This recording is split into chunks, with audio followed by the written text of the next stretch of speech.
Hello dear students, मैं हूं आपका Sahil sir and I again welcome you all at NCERT study Addas. Dear students, आज का हमारा टॉपिक जो है वो रहने वाला है natural resources and there use पर, जो कि है क्लास 8 का चैप्टर नंबर 1। इस चैप्टर में हम क्या पढ़ेंगे? इस चैप्टर में हम सबसे पहले पढ़ेंगे कि क्या होता है नेचुरल रिसोर्सेज। ठीक है, हम डिस्कस करेंगे सबसे पहले नेचुरल रिसोर्सेज को। उसके बाद हम ये देखेंगे कि नेचुरल रिसोर्सेज की अलग अलग कैटेगरीज कौन कौन सी हैं। उसके बाद हम ये देखेंगे कि किस तरह से नेचुरल रिसोर्सेज को डिस्ट्रीब्यूट किया गया है इंडिया के मैप पर।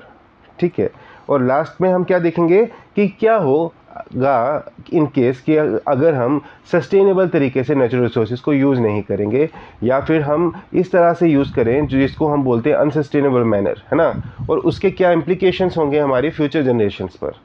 तो ये सब चीज़ें हम यहाँ पे डिस्कस करते हुए चलेंगे और कोशिश ये करेंगे कि इस चैप्टर को इस तरह से पढ़ें कि बस आपके दिमाग में छप जाए। ठीक है, तो अब टाइम वेस्ट नहीं करते और चलते अपने वीडियो की तरफ, स्टार्ट करते हैं इस लेक्चर को। चलिए स्टार्ट करते हैं। पर उससे पहले प्यारे बच्चों, मेरे चैनल को लाइक करना, सब्सक्राइब करना और अपने दोस्तों के साथ शेयर करना मत भूलिएगा, सो डैट मुझे भी मोटिवेशन मिलती रहे और मैं आप लोगों के लिए इन फ्यूचर भी ऐसी वीडियोस लाता रहूं और आप लोगों के डाउट्स, आप लोगों की प्रॉब्लम्स को सॉल्व करता रहूं। एक चीज़ और ऐड करना चाहूँगा प्यारे बच्चों कि हो सकता है कि मेरी वीडियोज़ कुछ बच्चों को थोड़ी सी स्लो लगे, तो आप लोग क्या करें, अपने अकॉर्डिंगली जो वीडियो की स्पीड है उसको बढ़ाएँ और उसको देखते रहें। ठीक है बेटा, चलो स्टार्ट करते हैं। तो आपका पहला टॉपिक यहाँ पर जो है वो है when does nature become a resource. कब नेचर को हम रिसोर्स बोल सकते हैं या कब नेचर रिसोर्स बनती है? तो आपकी एनसीईआरटी बोलती है one of the meanings of word nature is the totality of life and non life forms that are part of our environment but have not been created by human. यानी कि आपके environment में, है ना, इंसान के इन्वायरमेंट में या आप सबके हम सबके इन्वायरमेंट में, हमारे आसपास में जितनी भी लिविंग या नॉन लिविंग थिंग्स हैं, ठीक है, लाइफ में हो या नॉन लाइफ में हो, जितनी भी, जिनको इंसान ने नहीं बनाया, ठीक है, जिनको इंसान ने नहीं बनाया है, जितनी भी जिंदा या मरी हुई चीज़ें हैं जिनको इंसान ने नहीं बनाया है, वो क्या है? वो नेचर है। समझ आ गई मेरी बात? वापस पढ़ते हैं इसको एक बार, सुनो, ये तो इसको थोड़ा सा ना अच्छे से समझेंगे। One of the meaning of word nature, एक मतलब क्या है नेचर का?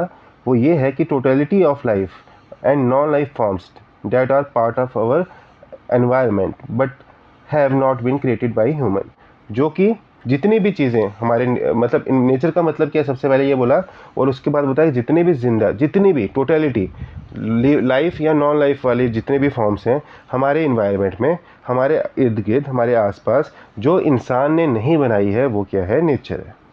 समझ आ गई? जैसे फॉर एग्जांपल, अगर आप पत्थर देखोगे, इंसान ने नहीं बनाया है, नॉन लिविंग थिंग है, नॉन लाइफ फॉर्म है, तो वो क्या है? नेचर का पार्ट है। अगर आप ट्री को देखोगे, इंसान ने नहीं बनाया, ट्री क्या नेचर से बना है। इंसान लगा सकता है पर बना थोड़ी ना सकता है उसे, तो इंसान ने ट्री को नहीं बनाया है और वो क्या है? लाइफ फॉर्म है ना, और वो क्या है? नेचर का पार्ट है। यही चीज़ यहाँ पे बताया।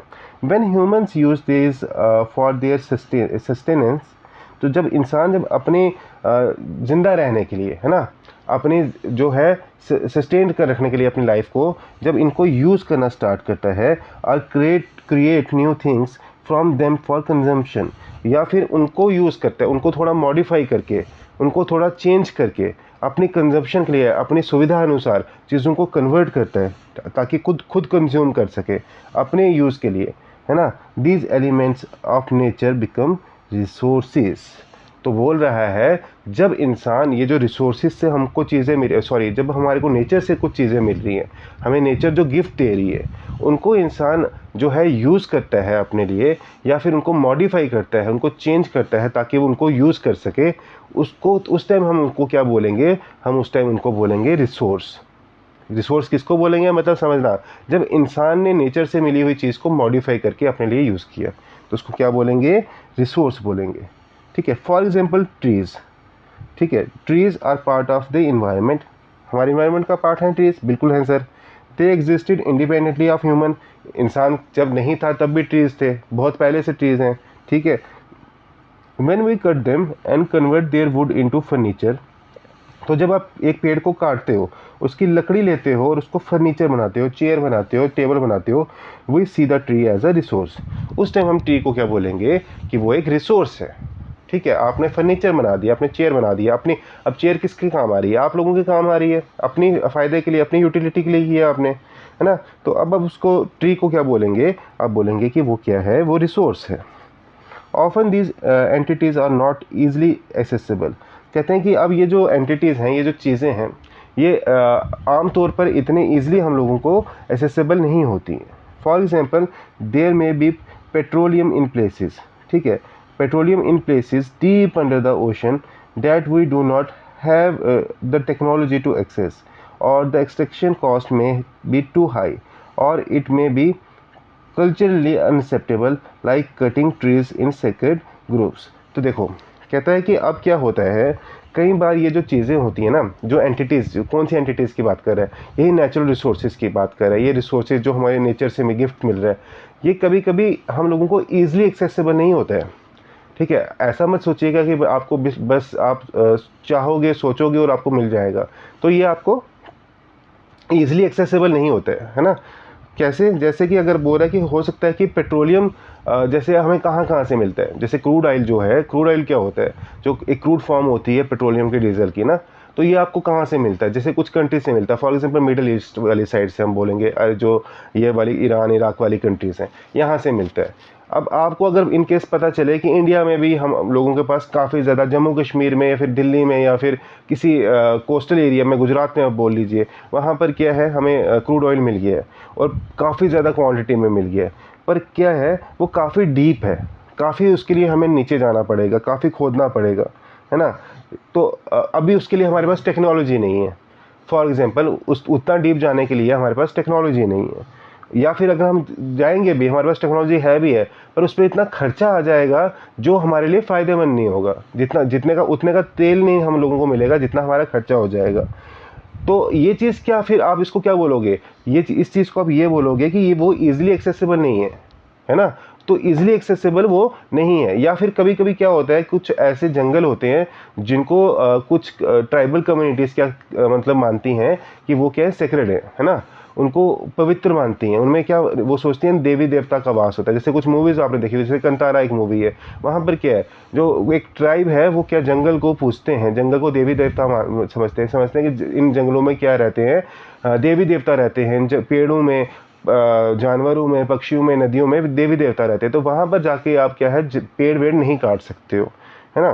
तो वही चीज़ यहाँ बता रहा है कि अगर इस ऐसे सिनेरियोज आपके सामने आएंगे तो आप लोगों को ये समझ आना चाहिए कि ये जो रिसोर्सेज हैं, ये कभी कभी क्या होते हैं, आपके लिए ईजिली एक्सेसिबल नहीं होते हैं। ठीक है, आगे चलते हैं। आगे क्या बताता है? So for any entity to be called a resource it should be technologically accessible. देखो, तीन चीज़ें यहाँ पे आपको बताई हैं उन्होंने। एक क्या है, टेक्नोलॉजिकली एक्सेसिबल। दूसरा क्या है, and it's exploitation should be economically feasible and culturally acceptable. तो देखो, यहाँ पे ये बता रहा है, तो इस अगर आप चाहते हो कि कोई भी एंटिटी जो हमें नेचर से मिल रही है वो रिसोर्स बने, तो उसके लिए कुछ कंडीशंस हैं। ठीक है, कोई भी चीज़ अगर आप चाहते हो जो आपको नेचर से मिल रही है, आप उसको रिसोर्स बोल पाओ या वो आपके लिए रिसोर्स बन पाए, उसके लिए तीन कंडीशंस बता दी इन्होंने। तीन कंडीशंस कौन सी बताई? तो सबसे पहले जो हमने पहले डिस्कस किया था कि वो क्या होनी चाहिए, टेक्नोलॉजिकली एक्सेसिबल होनी चाहिए हम लोगों के लिए। ठीक है, हमारे पास टेक्नोलॉजी होनी चाहिए कि हम क्या कर सकें, हम उसको रिसोर्स में कन्वर्ट कर पाएँ। यहाँ पर देखो, एक एग्जाम्पल मैं तो आपको दूंगा। देखो, पेट्रोलियम की हम बात करें या फिर क्रूड ऑयल की बात करें, तो वो हम लोगों के पास ऐसा नहीं है कि आज से 70 80 90 100 साल पहले ही हम लोगों को मिला, है ना। अभी 19 आई थिंक 20 या 30 के पास ही इसका थोड़ा सा ज़्यादा जो था डिस्कवरी, हम सही ढंग से मानेंगे पेट्रोलियम की। तो ऐसा आपको क्या लगता है कि इससे पहले पेट्रोलियम था? नहीं, पेट्रोलियम तो कई कई हज़ार सालों से था ना हम लोगों के पास, हमारी ज़मीन के नीचे। पर हम लोगों को उसकी नॉलेज ही नहीं थी। हम लोगों के पास टेक्नोलॉजी नहीं थी ऐसी कि हम उसको एक फ्यूल की तरह यूज़ कर पाएँ। तो जब तक हम लोगों के पास टेक्नोलॉजी नहीं थी, तब तक वो हमारे लिए रिसोर्स नहीं था। हमारे लिए वो रिसोर्स कब बना? जब हम लोगों के पास टेक्नोलॉजी आई कि हम क्या कर सकें, उसको अपने लिए मतलब ऐसे एक्सेसिबल बना सकें, है ना। हम लोगों अपने लिए एक्सेसिबल बना सकें उसको। तो वो जब टेक्नोलॉजी हम लोगों के पास आई तभी वो क्या हुआ, एक रिसोर्स बना। दूसरी चीज़ क्या बता रहा है ये चीज़, तो ये हमारा पहला पॉइंट जो था टेक्नोलॉजिकल एक्सेसिबल, ये हमारा चीज़ यहाँ कवर होती है इस टॉपिक में। अब दूसरी चीज़ इन्होंने क्या बोली, it's exploitation should be economically feasible. तो यहाँ पर वही बात मैंने आपको बता दी कि अगर बाई चांस आपके पास वही जो पेट्रोलियम है उसको आपको निकालने के लिए, अगर फॉर एग्जांपल आपके पास क्या है, कुछ सपोज़ कर लीजिए 5,000 करोड़ का पेट्रोलियम वहाँ पे आपको मिला है, पर आपको वहाँ से निकालने के लिए पूरी टेक्नोलॉजी लगाने के लिए अप्रॉक्सीमेटली आपको 4-4,500 रुपया लग रहा है या 5,000 रुपया लग रहा है, मतलब ऑलमोस्ट बराबर हो रहा है। तो उस चीज़ का फ़ायदा नहीं होगा ना आप लोगों के लिए, तो आप बाहर से ले लो, आपको क्यों इतना मगजमारी करनी है उसके लिए। तो यहाँ पे वही चीज़ बता रहा है कि इकोनॉमिकली फिजिबल भी होना चाहिए आप लोगों के लिए, पैसे भी मतलब जो उतने होने चाहिए कि उसका ज़्यादा जो है वो आपको इम्पेक्ट नहीं पड़े, ठीक है। और तीसरा इन्होंने क्या बताया, कल्चरली एक्सेप्टेबल। तो अब वो कल्चरली एक्सेप्टेबल भी होना चाहिए, जैसे मैंने आपको अभी एग्जांपल दिया था ग्रुप्स वाला, है ना। तो मतलब कुछ ऐसी जगह होती हैं जहाँ पर लोग क्या करते हैं, उस चीज़ को एक्सेप्ट नहीं मानते हैं, वो उस चीज़ को एक्सेप्ट नहीं करते हैं कि क्या है कि आप मतलब पेड़ काटोगे हमारे यहाँ एरिया में आके, तो वहाँ पर अगर आप जाके पेड़ काटोगे तो लोग उसको एक्सेप्ट नहीं करेंगे। तो वो चीज़ें आपको कल्चरली एक्सेप्टेबल भी होनी चाहिए, लोग एक्सेप्ट करें उस चीज़ को कि हाँ वो रिसोर्स बन सकता है। कुछ ऐसे रिसोर्सेज होते हैं जो एक कल्चर में रिसोर्स माने जाते हैं पर दूसरे कल्चर जो होता है उसको रिसोर्स नहीं मानते है ना। तो ये चीज़ भी होनी चाहिए। तो ये सब तीन जो मतलब एक इन्होंने कंडीशंस बताई हैं किसी भी एंटिटी के लिए, रिसोर्स हम अगर उसको बनाना चाहते हैं तो ये तीनों कंडीशंस जो हैं ये मतलब सेटिस्फाई होनी चाहिए, ठीक है। आगे चलते हैं। The earth has treasures many of which have formed over millions of years and which humans have taken and learned to use। तो अब धरती में अगर हम बात करें, अपनी अर्थ की बात करें, तो इसके पास बहुत खजाना है ना। खजाना किस टाइप का, जैसे फॉर एग्जांपल हम इसी की बात करते हैं, फ्यूल की बात कर लेते हैं, क्रूड ऑयल की बात कर लेते हैं, है ना, पेट्रोलियम वगैरह की। तो अब मिलियंस ऑफ ईयर्स से जो है हमारी अर्थ इनको बना रही है। कितना टाइम लग जाता है आपकी एक बूंद पेट्रोलियम का या एक बूंद क्रूड ऑयल का बनने के लिए, मिलियंस ऑफ ईयर्स लगते हैं, है ना। तो हमारी अर्थ के पास खजाना बहुत है और इंसान क्या कर रहा है, इसने अब सीख लिया है कि इस खजाने को किस तरह से निकाल कर अपने लिए जो है वो यूज़ करने के लिए मतलब उस टेक्नोलॉजी जो ऐसी है उसने बना ली है कि इनको यूज़ करने के लिए, अपने लिए इस्तेमाल करने के लिए, मतलब वो यूज़ कर सके। ओवरऑल अगर मैं बताऊँ कि यूज़ कर सके, ठीक है। अच्छा, एंड विच ह्यूमन हैव, ठीक है जी। These include the most obvious one like water, air and soil, and also the not so obvious one like coal, petroleum, precious stones, metal और टिम्बर एक्सेट्रा। तो कह रहा है कि इनमें से कुछ ऐसी चीज़ें हैं जो बहुत ऑब्वियस हैं, है ना, आपको बहुत ईजिली मिल जाती हैं, जैसे कि वाटर हो गया, एयर हो गया, सॉइल हो गया, ये आपको थोड़ा ईजिली मिल जाती हैं। और कुछ ऐसी चीज़ें हैं जिनके लिए आपको काफ़ी मेहनत करनी पड़ती है, जैसे कोल हो गया, पेट्रोलियम हो गया, प्रीशियस स्टोन्स हो गए, मेटल हो गया, मेटल ओर्स हो गए सॉरी, और टिम्बर हो गया। तो ये इसके लिए आपको मेहनत करनी पड़ती हैं। तो इंसान ने पर ये सीख लिया कि किस तरह से इनको निकाला जाए, ठीक है। आगे चलते हैं, आगे क्या बता रहे हैं। In short, we apply the term natural resource to materials and substance that occur in nature and are valuable to humans। तो कह रहा है कि यहाँ पे आपको डेफिनेशन दे रहा है कि अगर हम इन शॉर्ट में अगर बोलें नेचुरल रिसोर्स क्या है, हम जो अभी नेचुरल रिसोर्स कर रहे हैं, नेचुरल रिसोर्स क्या है, तो नेचुरल रिसोर्स क्या है basically, the term natural resource to material and substance, ठीक है, वो सब चीज़ें, वो सब सब्सटेंस, वो सब मटेरियल जो नेचर में एग्जिस्ट करते हैं और क्या है हम लोगों के लिए वैल्यूएबल हैं, हमारी नीड्स को सेटिस्फाई करते हैं, ठीक है, हमारी ज़रूरतें पूरी करते हैं। तो यहाँ पर बेटा आपका ये डेफिनेशन हो गई इसकी, ठीक है। हाँ, चलिए अब आगे चलते हैं, कैटेगरीज ऑफ नेचुरल रिसोर्सेज, अपना दूसरा टॉपिक पकड़ते हैं। ओके तो बेटा यहाँ पे हमारा जो ये टॉपिक है कैटेगरीज ऑफ नेचुरल रिसोर्सेज, इसको हम देखते हैं क्या बोलते हैं। In science we learn the usefulness of categorisation and naming. तो हमने साइंस में हमने ये चीज़ को देखा है कि किसी भी चीज़ को आप क्या करना चाहिए, कैटेगराइजेशन करना उसका या नेमिंग करना कितना फ़ायदेमंद हो सकता है ना।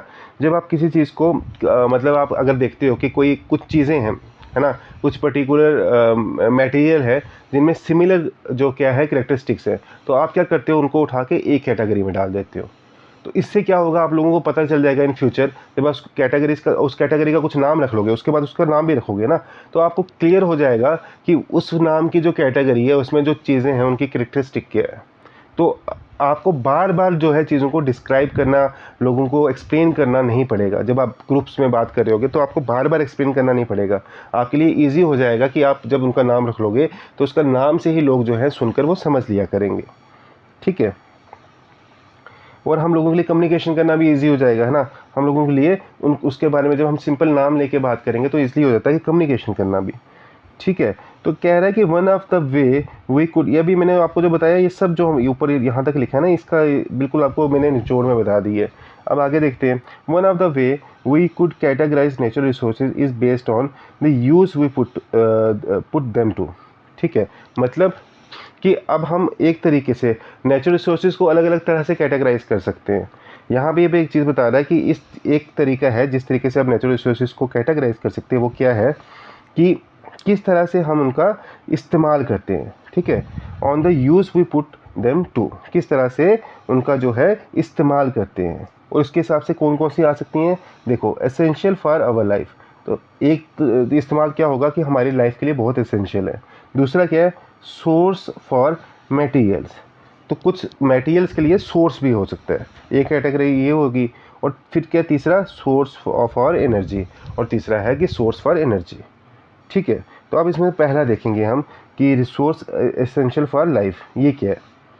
देखो, यहाँ पे बोलता है life could not exist on earth without the air we breathe, the water we drink, the food we eat.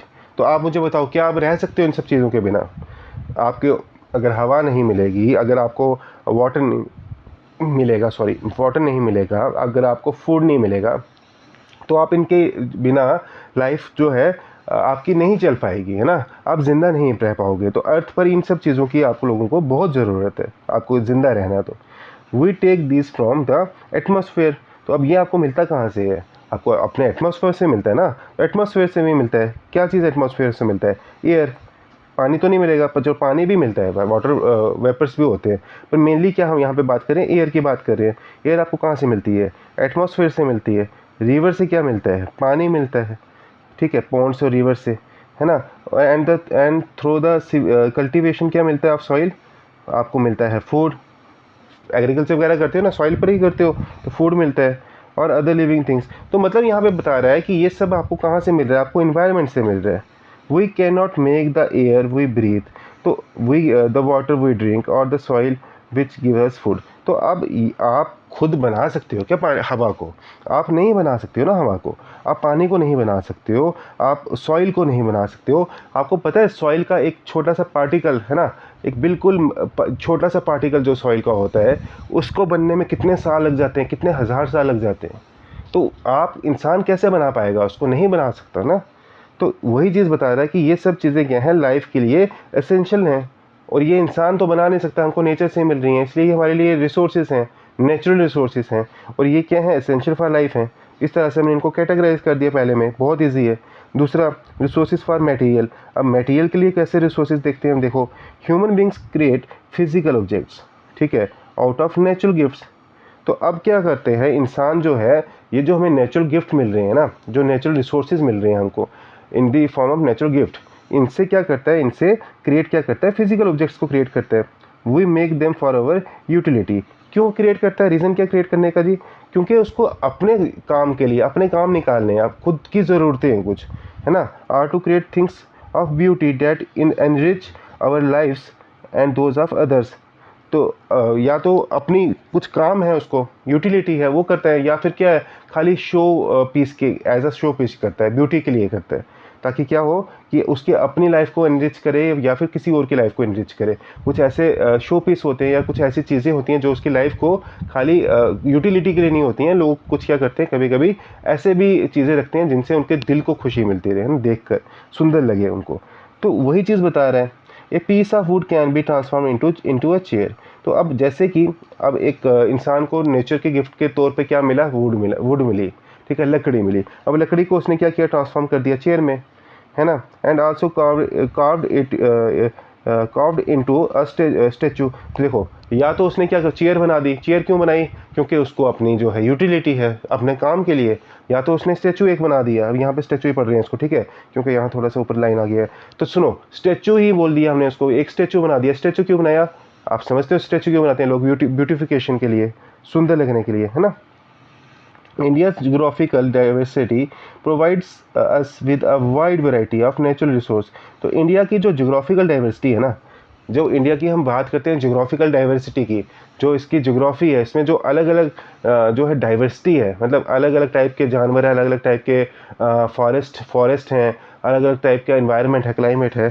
तो इसकी वजह से क्या होता है, provide us with a variety of natural resources. इसकी वजह से हमें वैरायटी ऑफ नेचुरल रिसोर्सेज मिलते हैं, अलग अलग भिन्न भिन्न प्रकार के हमें नेचुरल रिसोर्सेज मिलते हैं। From wood to marble, from coal to gold. तो मतलब चाहे आप बात कर लो लकड़ी से लेके मार्बल की, चाहे बात कर लो कोयले से लेके सोने की, आपको अलग अलग जगह पर अलग अलग टाइप के नेचुरल रिसोर्सेज इंडिया में मिल जाएंगे। ठीक है, यहाँ पर भी हमें समझ आ गया। चलो अब आगे देखते हैं कि रिसोर्स फॉर एनर्जी कैसे होता है। तो energy is a cornerstone of modern living. ठीक है, तो ये तो हमें पता है कि एनर्जी नहीं होगी, अगर आज के टाइम पे आपके पास इलेक्ट्रिसिटी नहीं होगी तो आपके काम आधे से ज़्यादा जो है वो रुक जाएंगे। तो एनर्जी बहुत ज़्यादा जो है इंपॉर्टेंट पार्ट है मॉडर्न लाइफ का। Electricity for our buildings, transportation and all types of production processes. जैसे बात वही जो मैंने आपको बताया, इलेक्ट्रिसिटी कितनी इंपॉर्टेंट है। This energy can come from diverse natural sources. तो ये जो एनर्जी है, जो इलेक्ट्रिसिटी की हमने बात की, ये अलग अलग हमारे को नेचुरल रिसोर्सेज जो है रिसोर्सेज से मिल सकती है ना। जो हमारे पास डाइवर्स नेचुरल सोर्सेज हैं वहाँ से हमें मिल सकती है। जैसे कि कैसे, एक कोल की बात कर लो, पानी की बात कर लो, पेट्रोलियम की बात कर लो, नेचुरल गैस की बात कर लो, सनलाइट की बात कर लो, विंड की बात कर लो, इन सब से हमारे को जो है इलेक्ट्रिसिटी मिल सकती है। ठीक है, तो और ये सब चीज़ें क्या हैं, ये सब चीज़ें क्या हैं, कोल की हम बात करें, वाटर की बात करें तो नेचुरल रिसोर्स है। तो अब हमें क्या पता चल रहा है कि यही नेचुरल रिसोर्सेज क्या करते हैं, हम लोगों को एनर्जी देने का काम भी करते हैं। ठीक है बेटा, यहाँ तक क्लियर हो गया। बहुत अच्छे से मैंने कोशिश की है कि आप लोगों को समझ आए। अच्छा, अब आगे चलते हैं। आगे का हमारा जो पॉइंट आता है वो आता है renewable and non renewable resources. Renewable and non renewable resources. Okay, तो अब यहाँ पर हम ये देखेंगे देखो हमने ऑलरेडी क्या देखा है, हमने ऑलरेडी ये देखा कि हम किस तरह से नेचुरल रिसोर्सेज को कैटेगराइज कर सकते हैं on the basis of usability, है ना। कि क्या यूजेबिलिटी है नेचुरल रिसोर्सेज को, हमने दो तीन टाइप से देखा कि कौन कौन सी किस किस तरह से हम नेचुरल रिसोर्सेज को यूज़ कर सकते हैं, उस हिसाब से हमने उसको कैटेगराइज कर लिया। अब हम देखेंगे कि किस हिसाब से हम कैटेगराइज कर सकते हैं नेचुरल रिसोर्सेज को, कि वो क्या वो रिन्यूएबल हैं या नॉन रिन्यूएबल हैं। ठीक है, इसके बेसिस पे कैसे हम कर सकते हैं। देखो यहाँ बोलता है a general principle of nature, याद रखिएगा जनरल प्रिंसिपल ऑफ नेचर।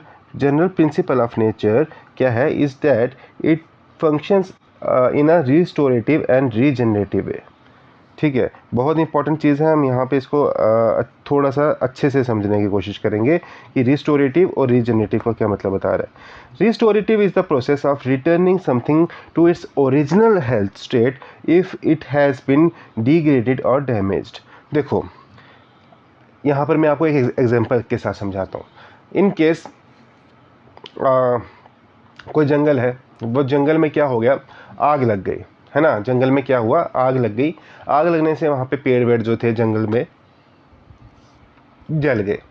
अब यहाँ पर क्या होगा, उस जंगल में क्या, अगर उसी मतलब ओरिजिन के, जिस ओरिजिन के पेड़ थे, इंसान क्या करे, वहाँ जाके उसी ओरिजिन के पेड़ों को लगाना स्टार्ट कर दे, है ना, उसी ओरिजिन के पेड़ों को लगाना स्टार्ट कर दे, तो फिर क्या होगा, वो वहाँ पर जो होगा रिस्टोरेटिव प्रोसेस स्टार्ट हो जाएगा। यानी कि उस डैमेज को, जो डैमेज हुआ वहाँ पर, उसको रिस्टोर किया जा रहा है ना। देखने यहाँ पे देखो क्या बोलते हैं, restorative is the process of returning something back to its original health state if it has been degraded और डैमेज्ड। देखो यहाँ पर ना एक डेफिनेशन में लिखी है, रिस्टोर का मतलब क्या होता है, means bringing something back to its original condition by repairing the damage. तो यहाँ पर मेन फोकस क्या, किस पर मैंने आपको रखा है, रिपेयरिंग पर। यहाँ पे रिपेयरिंग हो रही है, समझ आ गई, इस चीज़ पे फोकस रखना। रिस्टोर की जब बात होगी तो यहाँ पर किस पर फोकस होगा, रिपेयरिंग पर फोकस होगा। तो यहाँ पर क्या हो रहा है, इंसान क्या कर रहा है, मतलब एग्जांपल दे रहा हूँ, इंसान ने क्या किया, वहाँ जाकर जिस जगह आग लगी थी, कोई एक पर्टिकुलर टाइप के वहाँ पे पेड़ लगे थे, वो पेड़ जल गए, तो अब इंसान ने वहाँ जाकर पेड़ वही टाइप के पेड़ वापस लगाए और इस तरह से क्या किया, रिपेयर किया, जो उसकी कंडीशन, जो उसको डैमेज हुआ था फॉरेस्ट को, उसको रिपेयर किया, और फिर वहाँ पे क्या हुआ, रिस्टोर क्या कर दिया, वही कंडीशन जो ओरिजिनल कंडीशन थी उस जंगल की पहले, उसको रिस्टोर कर दिया, वापस वही कंडीशन हो गई। ठीक है, ये हो गया रिस्टोरेटिव। अब रीजनरेटिव क्या हुआ, रीजनरेटिव को भी हम एग्जांपल से समझेंगे। देखो पहले पर इसको पढ़ लेते हैं यहाँ पर। Regeneration goes beyond restoration, it is about nature's ability to create new life and condition for thriving. तो यहाँ पर नेचर्स की एबिलिटी की बात हो रही है ना, नेचर की एबिलिटी की बात हो रही है। यहाँ पर क्या हो रहा है, फॉर एग्जांपल वही जो जंगल की मैंने बात की, वहाँ पर क्या होता है, अभी आग नहीं लगी है, फॉर एग्जांपल वहाँ पर कोई पेड़ था एक लगा हुआ, बहुत पुराना पेड़ था, वो पेड़ अब काफ़ी बूढ़ा हो गया और वो सूख कर गिर गया। सूख कर गिरने के बाद क्या हुआ, उसको मतलब डीकम्पोज होना स्टार्ट हो गया, उस पर जो माइक्रो ऑर्गेनिज्म से उनका जो थी एक्टिविटी स्टार्ट हो गई, तो वो डीकम्पोज हो गया, अब वो मिट्टी में मिल गया, टोटली जो था वो बिल्कुल मिट्टी में वो मिल गया। अब क्या होगा, वो जो उसके वो फर्टाइल बना देगा उस मिट्टी को, है ना, और वहीं से क्या होगा, मिट्टी को वो पोषण मिल जाएगा, वो कंडीशंस मिट्टी के लिए बन जाएंगी कि वहाँ से और उसी टाइप के पेड़ जो हैं वो निकल के आ जाए, है ना। तो यहाँ पर क्या हुआ, रीजनरेशन हुआ, वापस कुछ नया लगा, जो पहले रिप्लेस हुआ, यहाँ पर मतलब पहले की जो चीज़ थी उसको ख़त्म हो गई, उसकी जगह फिर कुछ नया आया, रीजनरेट हुआ। तो वही चीज़ यहाँ पे बोल रहे हैं, हम यहाँ पे पढ़ते हैं, मैंने यहाँ पे जो डेफिनेशन आपके लिए लिखी है, regenerative is the ability to grow again, ठीक है, sorry, grow again, grow again, वापस याद रखिएगा, वापस पैदा होना, ग्रो अगेन और रीन्यू नेचुरली आफ्टर डैमेज। तो यहाँ पर क्या हो रहा है कि चीज़ें जो हैं नेचुरली वापस जो हो रही हैं, वापस पैदा हो रही हैं, है ना, नेचुरली जो हैं वो चीज़ें वापस आ रही हैं उस जगह पर। यहाँ पर एक चीज़ पे हमने, आप इसको कैसे याद रखोगे, इसको याद रखने का मैं आपको एक तरीका बता देता हूँ। यहाँ पे आपको क्या करना है, यहाँ पर आपको बात करनी है, फोकस किस पर रखना है, रिप्लेसिंग पर रखना है, ठीक है, मतलब यहाँ पे रिप्लेस किया जा रहा है, पहले जो चीज़ थी वो ख़त्म हो गई, उसकी जगह कुछ और चीज़ जो थी वो रीजनरेट हो गई। तो नेचुरली यहाँ पर चीज़ें हो रही हैं, और यहाँ पर क्या हो रहा है, रिस्टोरेटिव रिपेयर हो रहा है। तो यहाँ पर बस इस चीज़ पे आप ध्यान रखेंगे अपना कि यहाँ पर रिस्टोरेटिव भी होता है और रीजनरेटिव भी होता है। रिस्टोरेटिव में क्या होता है, वापस रिपीट कर रहा हूँ कि पहले कोई चीज़ थी वो उस वहाँ पे कंडीशन, वहाँ पे मतलब समझ लीजिए कि ओरिजिनल कंडीशन जो थी वहाँ पे ख़राब हो गई, डैमेज हो गया उसको, और वापस क्या हुआ, उसी ओरिजिनल कंडीशन में जब आपने उसको लेकर आए तो उसको क्या बोल दिया गया, रिस्टोरेटिव। और रीजनरेटिव क्या हुआ कि जब वहाँ पर नेचुरली जो थी चीज़ें जो थी वापस आना स्टार्ट हो गई, है ना, जो डैमेज जो हुआ था वहाँ पे वो क्या हुआ, नेचुरली जो हील होना स्टार्ट हो गया, उसको क्या बोलेंगे, रीजनरेटिव। ठीक है, यहाँ पे देखिए, हम ये इसको यहाँ पर जो आपके बुक में एग्जांपल दिए इसको पढ़ते हैं, इससे आपको और क्लियरिटी मिलेगी।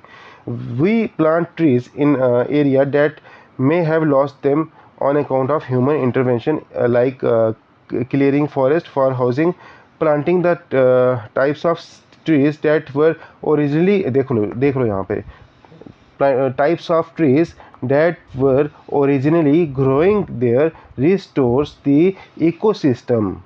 समझ आया कि एक समझ लीजिए जंगल में आपने कहीं पे ह्यूमन ने इंटरवेंशन की, वहाँ पर कुछ उसको मकान घर बनाने थे, सिटी एक टाउन्स बनाना था, एक कुछ कॉलोनी बनानी थी, तो अब क्या हुआ, वहाँ पर उसने जब इंटरवेन किया, पेड़ काटे, तो अब क्या हुआ, अब वही टाइप के पेड़ अगर आप वहाँ पर लगाएंगे, planting the types of trees that were originally growing there restore the ecosystem, तो वो उस इकोसिस्टम को रिस्टोर कर देगा।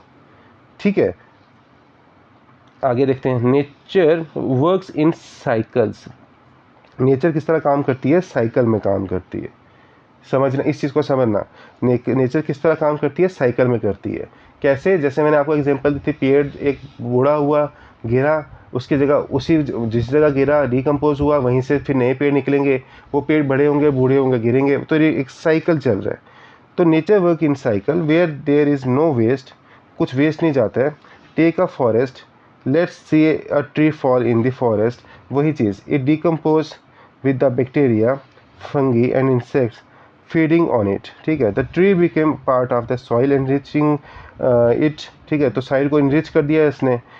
New trees and plants grows from seeds, तो अब वहाँ पर क्या होगा, जो पेड़ गिरा होगा वहाँ से क्या होगा, और प्लांट्स और ट्रीज जो हैं वो आना स्टार्ट हो जाएंगे। Eventually some will fall and the cycle starts again, और फिर क्या होगा, जब वो ट्रीज जो आप वहाँ पे आना स्टार्ट होंगे वो एक दिन बड़े होंगे, बूढ़े होंगे और वापस गिरेंगे, और ये साइकिल चलता रहेगा। इसी को क्या बोला जाता है, रीजनरेशन बोला जाता है। तो रिस्टोरेटिव और रीजनरेशन हमने यहाँ पे अच्छे से जो है पढ़ लिया। इससे अच्छा आपको मुझे नहीं लगता है कि कोई और बता पाएगा। तो इसके बाद भी अगर आपको सेटिस्फेक्शन नहीं हो तो फिर तो मतलब मैं क्या ही कर सकता हूँ इसको में।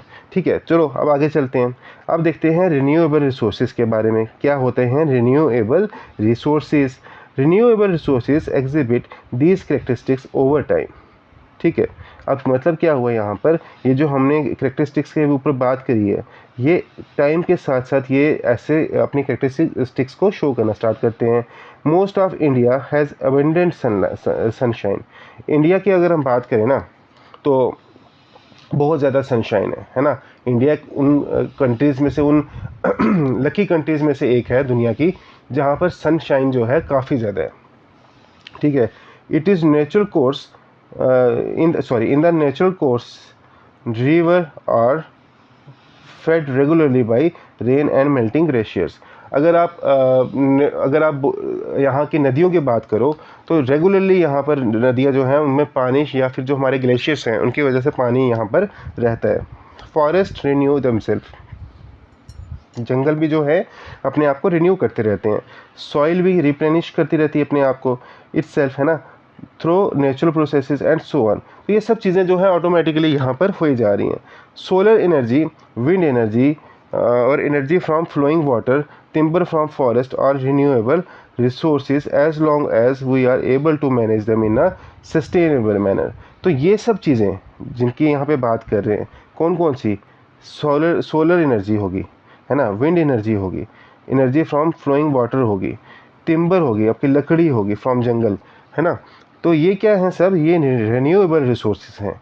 पर रिन्यूएबल रिसोर्सेज का मतलब ये कतई नहीं है कि अब आपको यहाँ पे बता दिया गया कि जो आपको लकड़ी जंगल से मिल रही है तो वो रिन्यूएबल है, आप जाके आप बस जंगल काटना स्टार्ट कर दोगे। उसको एक तरीके से, है ना, सस्टेनेबल ढंग से जब तक आप यूज़ करोगे तभी तक वो रिन्यूएबल है। अगर आप उसको इतनी स्पीड में काटना स्टार्ट कर दोगे कि वो जो है मतलब पैदा होने से, मतलब एक तो स्पीड हो, ऐसी स्पीड हो कि आप वहाँ पे पेड़ लगा रहे हैं, वो पेड़ बड़े हो रहे हैं, तो उनकी जगह आप कुछ पेड़ों को काट रहे हो, वो होता है एक सस्टेनेबल तरीका। और एक तरीका होता है बस आप एक रैम्पेज में जाओगे, पेड़ जंगल बस लगाओगे नहीं, काटते रहोगे, और अगर लगा भी रहे हो इनकेस तो उनकी स्पीड जो होगी बड़े होने की वो स्लो होगी, आपकी काटने की ज़्यादा हो, तो उसको सस्टेनेबल तरीका नहीं बोलेंगे, है ना, फिर वो सस्टेनेबल मैनर नहीं रहेगा। और ये चीज़ें जो रिसोर्सेज हम जिनको हम रिन्यूएबल बोल रहे हैं वो कहीं ना कहीं कैसे एक्ट करना स्टार्ट कर देंगी, नॉन रिन्यूएबल रिसोर्सेज की तरह। क्यों? क्योंकि आप उनको मौका ही नहीं दे रहे हो कि वो अपने आप को क्या कर सके, वापस रीजनरेट कर सकें। ठीक है, आगे चलते हैं। However from them to remain renewable, देख लीजिएगा, देयर इज़ अ कंडीशन। ठीक है, तो यहाँ पर क्या है, एक कंडीशन है, इनको अगर रिन्यूएबल हमने रखना है, द नेचुरल रिदम, वही चीज़ जो मैंने आपको समझाई है वापस रिपीट हो रही है यहाँ पे, the natural rhythm of restoration and regeneration must not be disturb. तो जो ये प्रोसेस होता है रिस्टोरेशन का और रीजनरेशन का, इसके साथ छेड़छाड़ नहीं होनी चाहिए, है ना। आपकी स्पीड जो होनी चाहिए इतनी होनी चाहिए कि रिस्टोर और रीजनरेशन को भी टाइम मिलता रहे। ठीक है, उनके साथ सिंक्रोनाइज आपकी स्पीड होनी चाहिए, तो इनको डिस्टर्ब नहीं करना है। If we harvest timber faster than forest can grow trees we will eventually deplete the forest. उतनी स्पीड से आप काटो पेड़ों को जितनी स्पीड से जो है आप प्लांट कर सकते हो, है ना। अगर उसकी ज़्यादा आपकी स्पीड उससे ज़्यादा होगी तो इवेंचुअली क्या होगा, जंगल आप बिल्कुल साफ़ कर दोगे। Scientist have shown that through irresponsible human actions many of nature's cycles have been disturbed। तो इंसान की हरकतों की वजह से, तो इरिस्पॉन्सिबल एक्टिविटीज़ कर रहा है इंसान, जो नेचर की कदर नहीं कर रहा है ना, फॉर ग्रांटेड ले रहा है नेचुरल चीज़ों को, उसकी वजह से साइंटिस्ट ने ये रिसर्च किया है, साइंटिस्ट ने ये पता लगाया है कि जो इंसान है उसकी इन एक्टिविटी से नेचुरल साइकिल जो है वो डिस्टर्ब हो रहा है। ठीक है, एक कम्बिनेशन ऑफ सेवरल, तो यहाँ पर आप बोलते हैं एक combination of several factors restricting fossil fuel driven industrialization and the cutting down of forest for agriculture and other purposes are two of them. तो अब हम अगर बहुत सारे फैक्टर्स को हम कंबाइन करें, है ना, जितने भी फैक्टर्स हमारे यहाँ रिस्पॉन्सिबल हैं ये सब चीज़ों के लिए, उनको अगर कंबाइन करें, उनमें से कुछ दो फैक्टर्स की इन्होंने बात की है, जैसे कि हम जो फॉसिल फ्यूल को यूज़ करके इंडस्ट्रियलाइजेशन कर रहे हैं, उससे पोल्यूशन बहुत हो रहा है। और फिर दूसरा रीज़न क्या बताया, कटिंग डाउन ऑफ फॉरेस्ट, जंगलों को साफ करें किस पर्पज़ के लिए, ताकि हम वहाँ एग्रीकल्चर कर पाएँ या किसी और रीज़न के लिए। तो ये एक बहुत बड़े दो रीज़न हैं जिससे क्या हो रहा है, हमारे यहाँ पर टेम्परेचर जो है वो राइज़ कर रहा है, हमारे अर्थ का टेम्परेचर जो है राइज़ कर रहा है। और जब अर्थ का टेम्परेचर राइज़ कर रहा है, उससे क्या दिक्कत होना स्टार्ट हो गई है कि उससे दिक्कत ये होना स्टार्ट हो गई है, यहाँ पर ग्लेशियर्स जो हमारे हिमालय के हैं वो पिघलना स्टार्ट हो गए हैं। ठीक है, हमारे हिमालयाज़ के ग्लेशियर्स पिघलना स्टार्ट हो गए हैं बहुत तेज़ी से, बहुत स्पीड से, और उनकी स्पीड पिघलने की इतनी तेज़ है जितनी वहाँ पर जो प्रेसिपिटेशन है, जो बर्फ़ गिरने की स्पीड है, वो उतनी नहीं है। मतलब कि अगर देखो, समझने की कोशिश करो, उतनी स्पीड से अगर वो पिघलेंगे जितनी स्पीड से बर्फ़ गिर रही है, तो उस पे दिक्कत नहीं होगी, क्योंकि जितना पिघल रहे हैं उतनी बर्फ़ पड़ रही है। पर उसकी ज़्यादा स्पीड से अगर वो पिघलेंगे तो उससे क्या दिक्कत होगी, यहाँ पर दिक्कत ये हो जाएगी कि आने वाले टाइम में वहाँ पे ग्लेशियर्स बिल्कुल ख़त्म हो जाएंगे। ठीक है, और इससे क्या होगा, this has implications on water security for the population living in the plains dependent on water table. तो इससे दिक्कत ये होगी कि हमारे वो पॉपुलेशन, वो लोग जो प्लेन्स पर रहते हैं, जो वाटर टावर पर डिपेंडेंट हैं। वाटर टावर क्या होता है बेटा, वाटर टावर बेसिकली एक ऐसा होता है कि पानी को स्टोर रखता है, ऐसा ये रीजन होता है जो पानी को स्टोर रखता है और पानी को सप्लाई करता है अपने आसपास के रीजन में, है ना। ज़मीन के अंदर ही होता है वो पानी को स्टोर रखता है अपने आप पे, अंडरग्राउंड ये होता है, पानी को स्टोर रखता है। और उसके मतलब पानी आगे पीछे का रीजन जो है, वहीं से पानी वो निकल कर जाता है उस रीजन में। तो वो वाटर टावर जो है वो डाउन हो जाएगा, उसका लेवल जो डाउन हो जाएगा, और उसकी वजह से क्या होगा, वाटर की काफ़ी ज़्यादा दिक्कत होना स्टार्ट हो जाएगी उसके आसपास के रीजन में। ठीक है, आगे बात करते हैं। We need industries to produce the goods we consume. तो इसमें कोई दो राय नहीं है, इसमें कोई शक नहीं है कि हमें इंडस्ट्रीज चाहिए, तभी तो हमारे को वो चीज़ें मिलेंगी जो हमारे को चाहिए। The process also create waste. तो इस प्रोसेस में क्या होता है, वेस्ट भी बहुत ज़्यादा निकलता है। इंडस्ट्री से क्या होता है, पोल्यूशन होता है, वेस्ट निकलता है, डेट और फ्रिक्वेंटली डिस्चार्ज इनटू रिवर्स। और पोल्यूशन तो हो रहा है, जो हवा में जा रहा है वो जा रहा है, जो लिक्विड डिस्चार्ज निकल रहा है, जो लिक्विड वेस्ट निकल रहा है, उसको हम क्या करते हैं, यूजली सीधा ऐसे बिना किसी रोक टोक के नदियों में फेंक देते हैं, और वो अलग जो नदी नाले जो होते हैं, मतलब उन सब में वो फेंक देते हैं। Often these waste can not decay to become the food of some life forms. तो मतलब अब देखो, ये इतना इसमें केमिकल होता है, इतना सब गंदगी होती है कि ये जो लिविंग बींग्स होते हैं, जो उन लिक्विड मतलब उस पानी में रह रहे हैं, रिवर में रह रहे हैं, या फिर और जो नदी है, नाले हैं, जिस पे भी रह रहे हैं, उनके लिए वो खाने का काम नहीं कर सकते, है ना। ऐसा नहीं होता कि वो कन्वर्ट कर दें उसको किसमें, खाने में। ठीक है, तो इंस्टेड क्या होता है, it leads to a disturbance in natural cycle of restoration and regeneration. तो उल्टा ये क्या करता है, वहाँ की जो कैपेसिटी होती है रीजनरेट करने की, रिस्टोर करने की, है ना, उस नदी की, उस नाले की जो अपनी कैपेसिटी होगी अपने आप को रिस्टोर करने की, रीजनरेट करेंगी, उसको ही डिस्टर्ब कर देता है। और उससे क्या होता है, leading to a situation where river becomes poisonous and can not support life. और फिर ऐसा टाइम आ जाता है एक कि वहाँ पर वो नदी का पानी जो है वो जहरीला हो जाता है, और वहाँ पर जितनी भी लाइफ होती है वो ख़त्म हो जाती है, वो लाइफ को सपोर्ट ही नहीं कर सकता है। ठीक है बेटा, ये ख़त्म हो गया, आगे चलते हैं। ओके, तो अब यहाँ पे हम देखेंगे, यहाँ पर क्या है, ecosystem functions and ecosystem services, दो अलग अलग आपके पास जो है टर्म्स आई हैं, इनको हम देखते हैं इनका मतलब क्या है। इकोसिस्टम फंक्शंस की जब हम बात करते हैं ना बेटा, तो यहाँ पर ये बताता है किस तरह से हमारी इकोसिस्टम जो है फंक्शन करती है।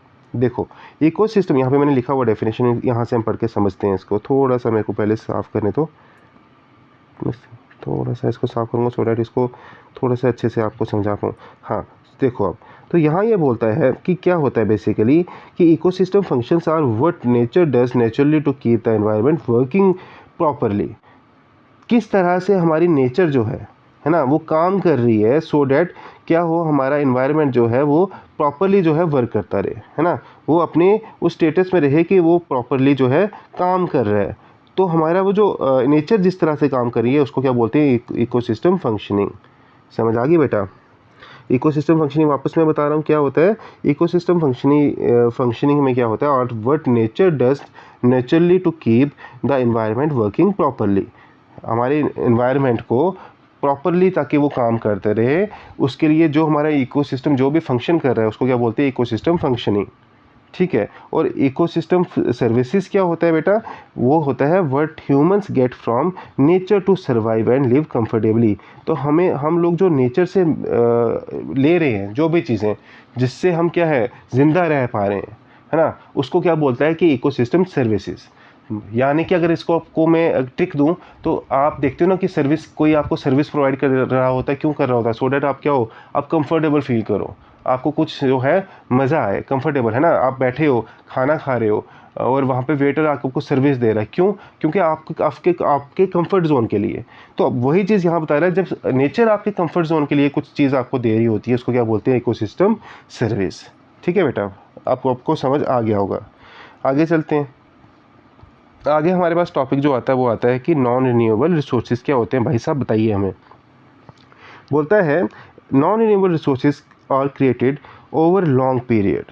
जो नॉन रिन्यूएबल रिसोर्सेज होते हैं ना, देखो बेटा ये ऐसा नहीं है कि ये साल 2 साल 5 साल 10 साल या 100 साल में बन जाते हैं, इनको हज़ारों लाखों साल लगते हैं। इंसान की लाइफ में तो मतलब आप भूल जाओ, है ना, इंसान की लाइफ में आप भूल जाओ कि ऐसी कोई चीज़ बन सकती है, इसीलिए इनको क्या बोला जाता है, नॉन रिन्यूएबल। ऐसा नहीं है कि ये वापस आएंगे नहीं, बनेंगे नहीं। ठीक है। अब फॉसिल फ्यूल की अगर हम बात करें, वो क्या होता है, एक नॉन रिन्यूएबल रिसोर्स है, तो वो भी थोड़ा थोड़ा टाइम के बाद बनता रहता होगा, है ना, लाखों, पर उस पर लाखों करोड़ों साल लग जाते हैं, है ना। जब आप हज़ारों लाखों साल में बात करने लगते हो तो इंसान की लाइफ उतनी नहीं होती है ना, इस वजह से इनको क्या बोला जाता है, नॉन रिन्यूएबल रिसोर्सेज। ठीक है। तो नॉन रिन्यूएबल रिसोर्सेज को क्रिएट होने में, वापस क्रिएट होने में बहुत लंबा टाइम लगता है। They can not replenish at the rate we use them. तो उस स्पीड में तो रिप्लेनिश तो हो ही नहीं सकते जिस स्पीड में हम उनको यूज़ कर रहे हैं। For example fossil fuel and minerals and metals like iron, copper and gold और नॉन रिन्यूएबल रिसोर्सेज। तो ये चीज़ों को बनने में बहुत टाइम लगता है, इसलिए ये क्या है, नॉन रिन्यूएबल रिसोर्सेज हैं। India has significant quantities of coal reserves. India के पास हालांकि कोल रिजर्व्स की अच्छी खासी तो ठीक ठाक जो है नंबर है इनकी रिजर्व्स का, कोल के रिजर्व का। We mine coal to meet our growing needs for energy. हम कंटिन्यूसली इसकी माइनिंग भी किए जा रहे हैं सो डैट हमें एनर्जी मिलती रहे। But it has been estimated that the coal reserve of India में लास्ट अनदर 50 ईयर्स। तो यहाँ पर एक एस्टिमेट हम लोगों के पास ये है कि जिस तरह से हम यूज़ कर रहे हैं, जिस स्पीड से हम यूज़ कर रहे हैं, तो आपके आने वाले 50 साल जो है मुश्किल से जो हैं ये टिक पाएगा कोल के रिजर्व जो हमारे हैं। ठीक है। The demand for electricity has been increasing as the population expands and development work accelerated. अब यहाँ पर ये 50 साल में ख़त्म हो जाएंगे और हमारी डिमांड जो है बिजली के लिए या डेवलपमेंट के पर्पस के लिए जो भी चीज़ें हैं जहाँ जिस पर कोल का यूज़ होता है वो बढ़ते जा रही है ना, वो चीज़ें बढ़ती जा रही हैं। Till more sustainable options become available widely, we need to use the coal we have judicially। तो अब जब तक हमारे पास कुछ और सोर्स ऐसा मिलता जिससे हम यूज़ कर सकें, इलेक्ट्रिसिटी बना सकें या फिर और डेवलपमेंट के जो काम कर सकें, यानी कि रिप्लेस कर सकें, अगर हम सिंपल लैंग्वेज में बोलूँ, रिप्लेस कर सकें कोल को, जब तक ऐसे कुछ हमारे को रिसोर्स मिलता है तब तक क्या करना है, हमारे को कोल को बहुत जुडिशियस मैनर में जो है यूटिलाइज़ करना है, यूज़ करना है। ठीक है। आगे चलते हैं। तो अब हमारा टॉपिक रहेगा distribution of natural resources and it's implications. इस टॉपिक में हम क्या देखने वाले हैं, थोड़ा सा मैं आपको ना एक जनरल ओवरव्यू दे देता हूँ। इस टॉपिक में हमारा मेन फोकस इस पर रहेगा कि किस तरह से नेचुरल रिसोर्सेज को हम जब देखते हैं उनको डिस्ट्रीब्यूट किया जाता है, यानी कि वो किस तरह से फैले हुए हैं। अगर आप अर्थ की बात करें हमारी, है ना, या फिर अगर आप स्पेसिफिकली इंडिया की बात करें तो किस तरह से अलग अलग जगह पर अलग अलग रिसोर्सेज आपको मिलते हैं। चलिए देखते हैं, थोड़ा सा पढ़ा कर लेते हैं। तो यहाँ ये आपकी एनसीईआरटी हमें बताती है कि natural resources are not evenly distributed across our planet. तो हम जब अर्थ की बात करते हैं, अपने प्लैनेट की बात करते हैं, तो सही ढंग से इवनली जो है वैसे डिस्ट्रीब्यूट नहीं किया गया है नेचुरल रिसोर्सेज को। ठीक है। ऐसा नहीं है कि एक टाइप के रिसोर्सेज आपको अगर इंडिया में मिल रहे हैं और दूसरे टाइप के रिसोर्सेज आपको पाकिस्तान में मिल रहे होंगे। क्योंकि नेचुरल रिसोर्सेज या हमारी नेचर, उसको जो हमने कंट्रीज़ में बाउंड्रीज बनाई हैं उससे कुछ लेना देना नहीं है ना। वो बाउंड्रीज जो बनाई हैं बेसिकली, जो हम लोगों ने बॉर्डर्स बनाए हैं, वो इंसान ने बनाए हैं, नेचर ने नहीं बनाए हैं। नेचर को तो कुछ उससे लेना देना नहीं था, है ना। तो ऐसा नहीं है कि इंडिया में अलग टाइप के रिसोर्सेज आपको मिल रहे होंगे, चाइना में अलग टाइप के मिल रहे होंगे और पाकिस्तान में अलग टाइप के मिल रहे होंगे। आपको जो है इवनली डिस्ट्रीब्यूट नहीं किया गया है। कुछ आपको रिसोर्स इंडिया में मिल रहे होंगे, वही आपको रिसोर्स हो सकता है मिडिल ईस्ट में मिल रहे हो, वही हो सकता है आपको यूरोप में मिल रहे हो। ठीक है, चलो देखते हैं यहाँ पर आगे क्या बोलते हैं।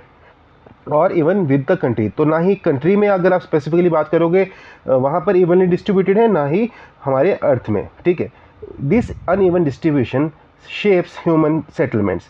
तो अब क्या है, यही जो अनइवन डिस्ट्रीब्यूशन है ना, यही क्या करती है, ह्यूमन सेटलमेंट्स को शेप देती है। मतलब कि जहाँ जहाँ हमारे रिसोर्सेज डिस्ट्रीब्यूट होंगे, जहाँ जिस एरिया में होंगे, उसके आसपास जो होगी आबादी बसनी स्टार्ट हो जाती है। ठीक है, लोगों को अपना काम काज मिल जाता है, लोगों को एक ट्रेड करने का एक वो मिल जाता है सोर्स, वहाँ पर वो रहना स्टार्ट कर देते हैं। ठीक है, जैसे ट्रेड पैटर्न्स उससे इफेक्ट होता है। ठीक है, इंटरनेशनल रिलेशंस उससे इफेक्ट होते हैं। इंटरनेशनल रिलेशंस कैसे, कि हो सकता है कि आपके पास कोई एक टाइप का रिसोर्स हो जिसको बाकी कंट्रीज चाहती हो कि उनको भी मिले, तो वो आपके साथ क्या करेंगे, रिलेशंस बनाना स्टार्ट कर देंगे, आपके साथ बिजनेस करना स्टार्ट कर देंगे, ताकि वो आप क्या करो, उनके साथ वो ट्रेड कर सको। फिर उसके अलावा और कन्फ्लिक्ट्स भी होते हैं। कन्फ्लिक्ट्स कैसे होते हैं, जैसे आजकल हम देख सकते हैं कि कुछ ऐसी कंट्रीज़ हैं, स्पेसिफिकली कुछ वेस्टर्न कंट्रीज़ में, आपको बात में डायरेक्टली नाम नहीं लूँगा उनका, पर कुछ ऐसी कंट्रीज़ हैं जिनको आप जब देखते हो तो उनका हमेशा ये कोशिश रहती है कि जो रिसोर्सेज रिच वाली, स्पेसिफिकली अगर अब मैं बात करूँ तो पेट्रोलियम और ये सब कंट्रीज़, जो ऐसी कंट्रीज़ जहाँ पे पेट्रोलियम आपको मिल रहा है, वहाँ पर वो क्या करें, अटैक करें और उनके वो उस रिसोर्सेज पे कहीं ना कहीं वो अपना कंट्रोल कर लें। तो ये चल रहा है, इस वजह से कन्फ्लिक्ट्स हो रहे हैं हमारी दुनिया में, है ना, हम देखते रहते हैं न्यूज़ में। तो उसके अलावा आगे क्या बोलता है, many wars have been fought, बहुत लड़ाइयाँ हो रही हैं इस चक्कर में, and continue to be fought to gain control over natural resources, ताकि हम नेचुरल रिसोर्सेज पे कंट्रोल कर पाएँ, इसकी वजह से लड़ाई झगड़े हुए जा रहे हैं। देखो यहाँ पर अगर हम बात करें अब इंडिया की, है ना, हमने यहाँ देखा था कि अनइवनली डिस्ट्रीब्यूटेड है। अनइवनली डिस्ट्रीब्यूटेड का मतलब क्या हुआ, जैसे हम यहाँ पर देखते हैं आयरन ओर की बात करते हैं, तो आयरन ओर यहाँ पर अगर हम देखें तो इस जगह पर हम यहाँ देखो रत्नागिरी, गोवा, इस साइड हमारे को मिल रहा है ना। तो अब ऐसा तो नहीं है कि आपको सिर्फ वेस्टर्न कोस्ट पर, ये वेस्टर्न एरिया में, वेस्टर्न घाट्स में, ये वेस्टर्न घाट का एरिया है ना, तो आपको सिर्फ इसी साइड में, इसी कोस्ट वाली साइड, कोस्टल लाइन में, इसी साइड पर आपको आयरन ओर मिल रहा हो, ऐसा नहीं है ना। आपको यहाँ पे भी मिल रहा है, आपको यहाँ पे भी मिल रहा है, एक सेकंड में थोड़ा सा इस पे करता हूँ, आपको यहाँ भी मिल रहा है, यहाँ भी मिल रहा है, और यहाँ इस साइड ओडिशा वाली साइड भी मिल रहा है। तो ये क्या अनइवनली डिस्ट्रीब्यूटेड है, और जहाँ जहाँ ये डिस्ट्रीब्यूटेड होंगे, जहाँ जहाँ ये आपको मिल रहे होंगे, उसके आसपास क्या हो जाएगा, इंडस्ट्रीज़ बनना स्टार्ट हो जाएंगी, आबादी बसनी स्टार्ट हो जाएगी। ठीक है, आगे चलते हैं।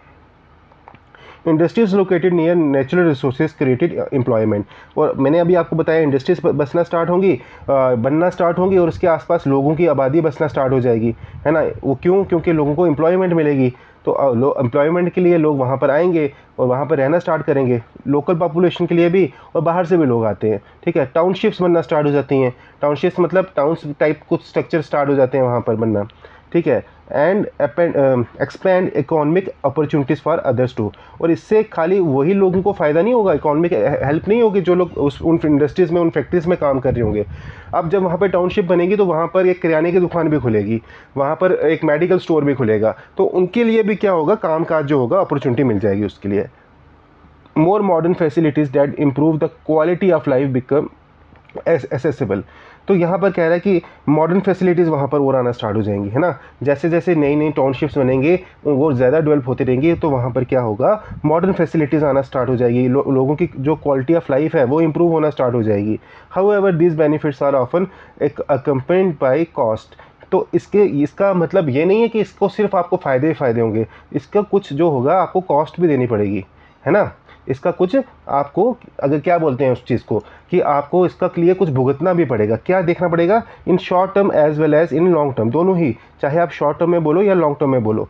वी हैव एग्जाम्पल्स, अब यहाँ पर देखते हैं कैसे, कौन कौन से एग्जाम्पल्स है, from across the world of people living in resource rich areas who have been displaced from their homes to facilitate such, एक सेकंड, सच डेवलपमेंट्स। तो अब यहाँ पर देखो, आपको भुगतना, कीमत क्या देनी पड़ेगी, ठीक है, हाँ वर्ड था कीमत देनी पड़ेगी। तो आपको खाली यहाँ पे फ़ायदा नहीं होगा, आपको कुछ कीमत भी देनी पड़ेगी। और कीमत ये होगी, जैसे कि इन्होंने एक एग्जांपल दी है कि कई बार क्या होता है, आपको अगर कोई इंडस्ट्री लगानी है तो उसके आसपास के एरियाज़ को ना खाली करवा देना पड़ता है, ठीक है, उन लोगों को वहाँ से छोड़कर जाना पड़ता है जो लोग वहाँ रह रहे थे, ठीक है। अगर और आपको एग्जांपल देता हूँ, अगर आप डैम बना रहे हो कहीं पर, आपको एक आपने प्रोजेक्ट बनाया कि आपने डैम बनाना है किसी नदी पर, तो अब क्या होगा, डैम जब बनता है तो उसके आसपास का काफ़ी एरिया जो होता है उसको खाली करवा देना पड़ता है। तो हो सकता है उस कोई डैम बना रहे थे आप किसी जंगल के एरिया में, और उस जंगल के एरिया के आसपास कुछ ट्राइबल कम्युनिटीज़ रहती थी।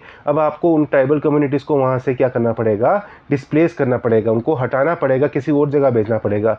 तो उन बेचारों ने, जिन्होंने अपनी सारी ज़िंदगी वहाँ निकाली, उनके एंसेस्टर्स वहाँ रहते थे, उनको अब वो गाँव छोड़कर कहीं और जाना पड़ेगा, तो कीमत देनी पड़ रही है ना उनको। तो अब क्या है कि यहाँ पर वो ये बता रहा है कि कीमत भी देनी पड़ती है। In some cases their sacred places are under threat leading to conflicts. अब कभी कभी क्या होता है कि उनके कुछ सेक्रेट प्लेसेस होते हैं, वो क्या होते हैं, अंडर थ्रेट्स आ जाते हैं। कैसे, जैसे कि अगर आप बात करो कुछ वही ट्राइबल कम्युनिटीज़ की बात करते हैं, वो किसी जंगल को ना अपना देवी देवता मानते हैं, ठीक है, वो सोचते हैं कि ये जंगल जो हैं उनके देवी देवता रहे, वो उनको पूजते हैं, उनमें देवी देवताओं को देखते हैं, उनके जानवरों में, उनके पेड़ों में, उनकी नदियों में, हर किसी में वो देवी देवता देखते हैं।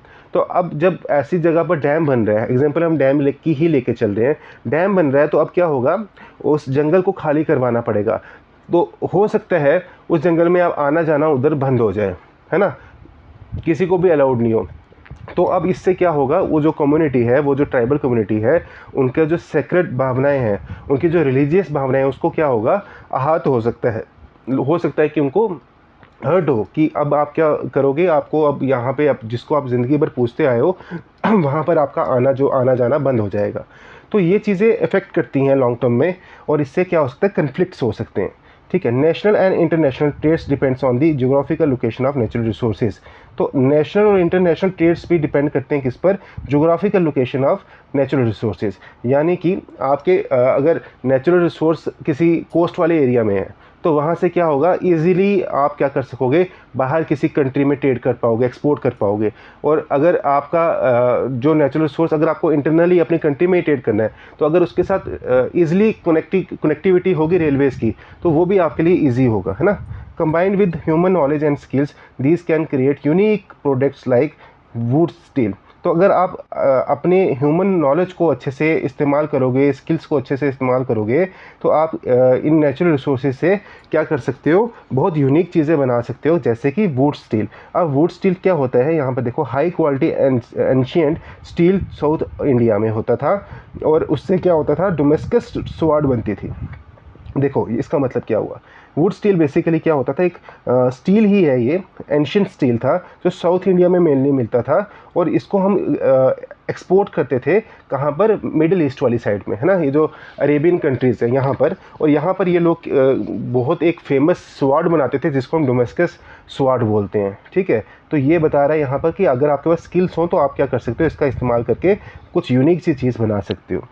As we know trade fueled the development of large empires in India.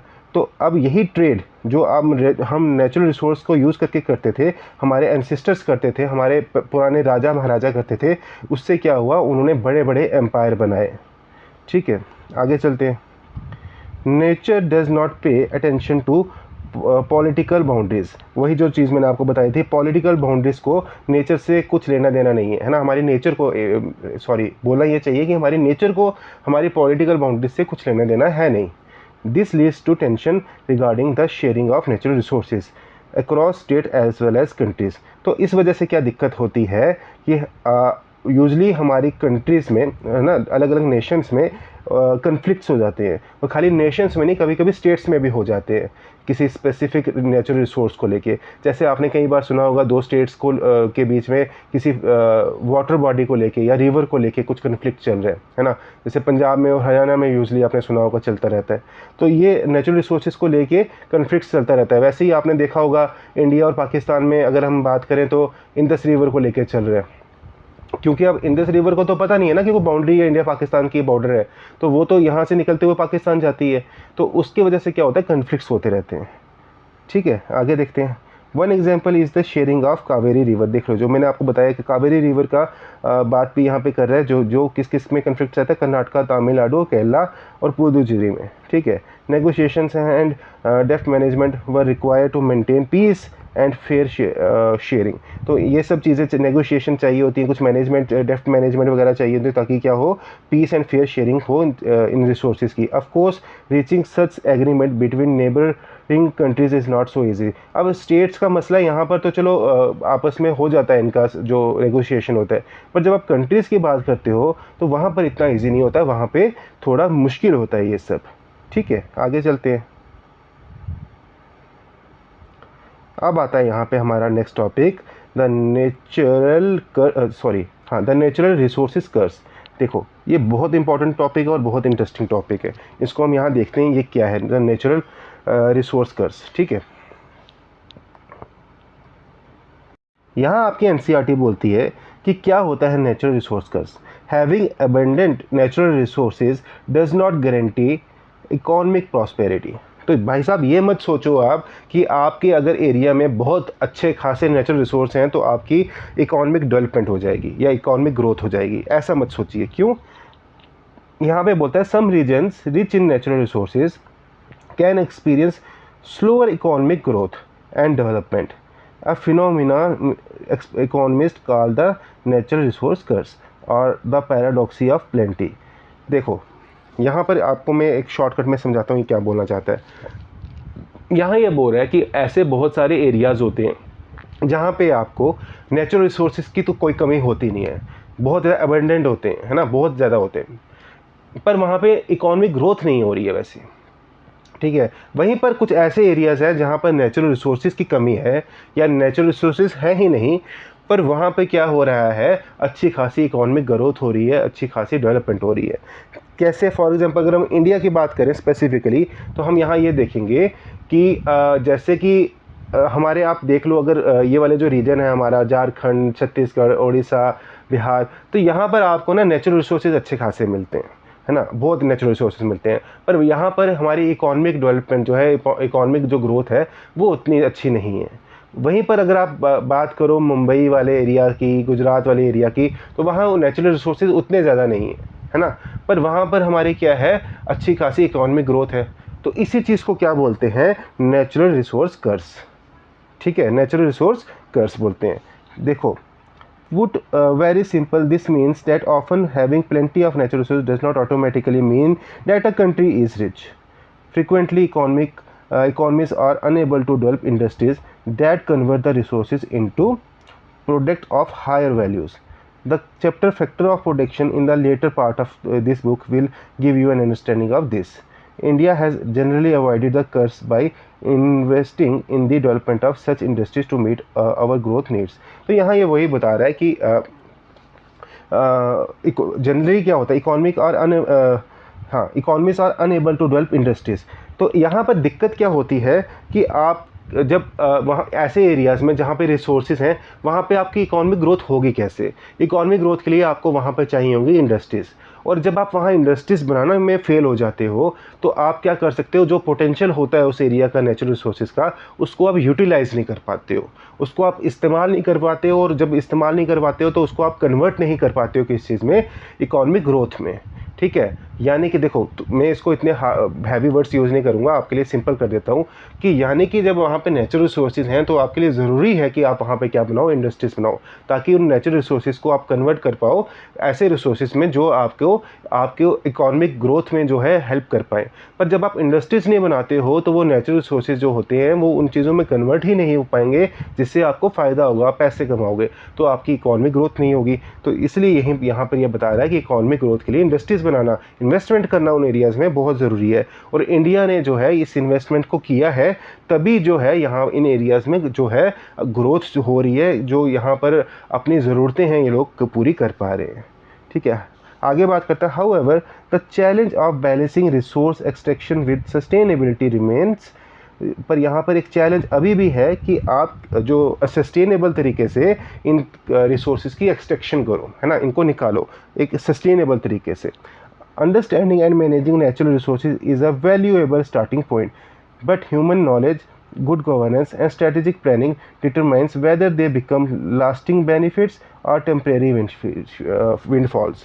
तो यहाँ पर ये बता रहा है कि सबसे इम्पॉर्टेंट चीज़ क्या हो सकती है आपके लिए सस्टेनेबली रिसोर्सेज को यूज़ करने के लिए, कि अंडरस्टैंडिंग होनी चाहिए आपको नेचुरल रिसोर्सेज की, मैनेजिंग आपके अंदर मैनेजिंग कैपेबिलिटी अच्छी होनी चाहिए आपके नेचुरल रिसोर्सेज के लिए, है ना।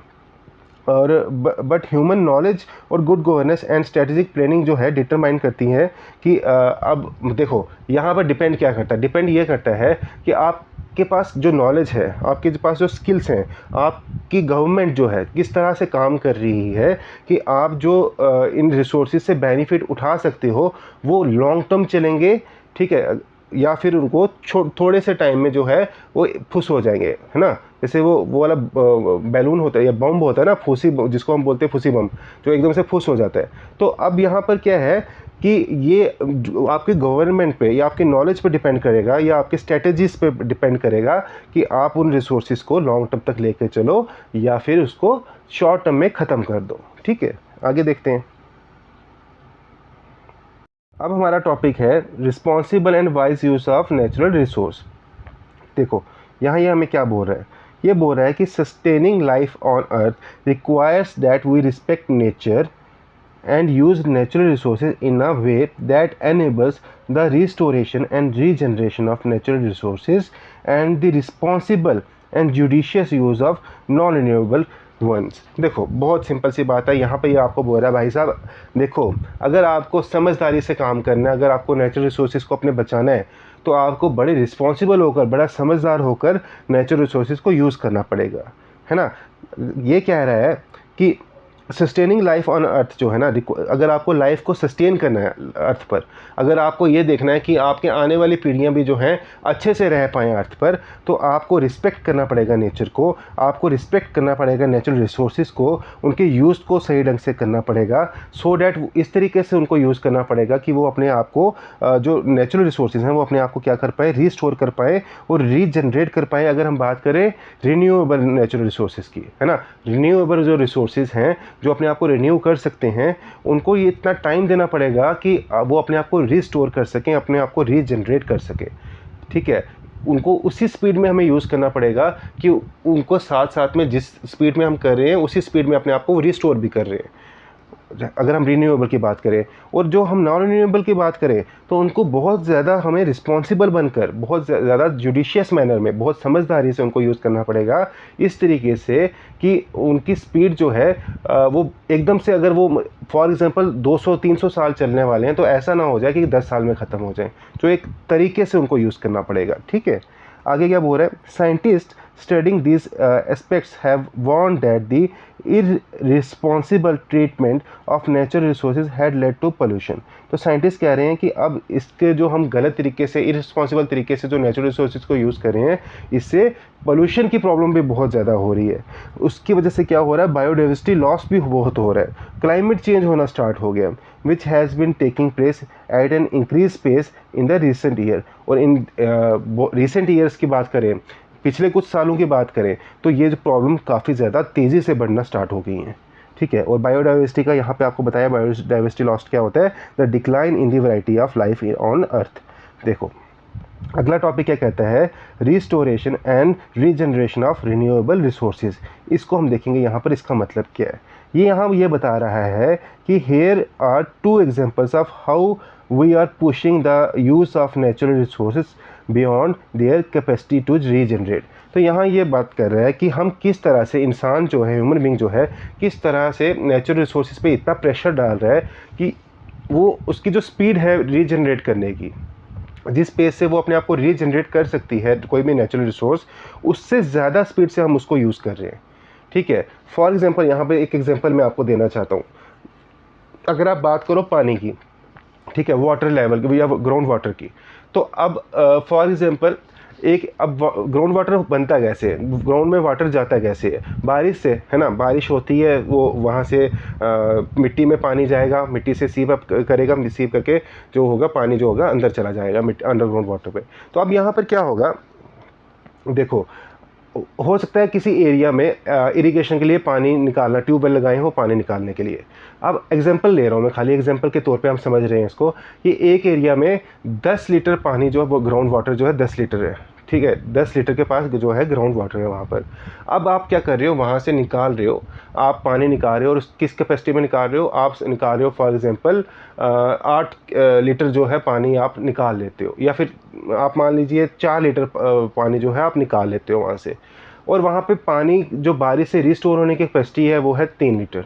तो अब आप क्या कर रहे हो, पानी वहाँ पर जो है बारिश होती है 3 लीटर वाटर स्टोर होता है, पर आप 4 निकाल लेते हो, तो आप 1 लीटर ज़्यादा निकाल रहे हो जो कैपेसिटी है बारिश की रिस्टोर होने की, ठीक है। तो इस तरीके से क्या होगा कि पानी रिस्टोर तो होता रहेगा, पर एक टाइम आएगा कि आपकी जो 1 लीटर ज़्यादा करते करते करते करते कुछ टाइम के बाद वहाँ का पानी जो है टोटली ख़त्म हो जाएगा, है ना। और फिर वहाँ पे बारिश भी होगी तब भी उससे इतना फ़र्क नहीं पड़ेगा, कमी हो जाएगी, क्योंकि आपको 4 लीटर चाहिए होगा, बारिश हो रही है 3 लीटर।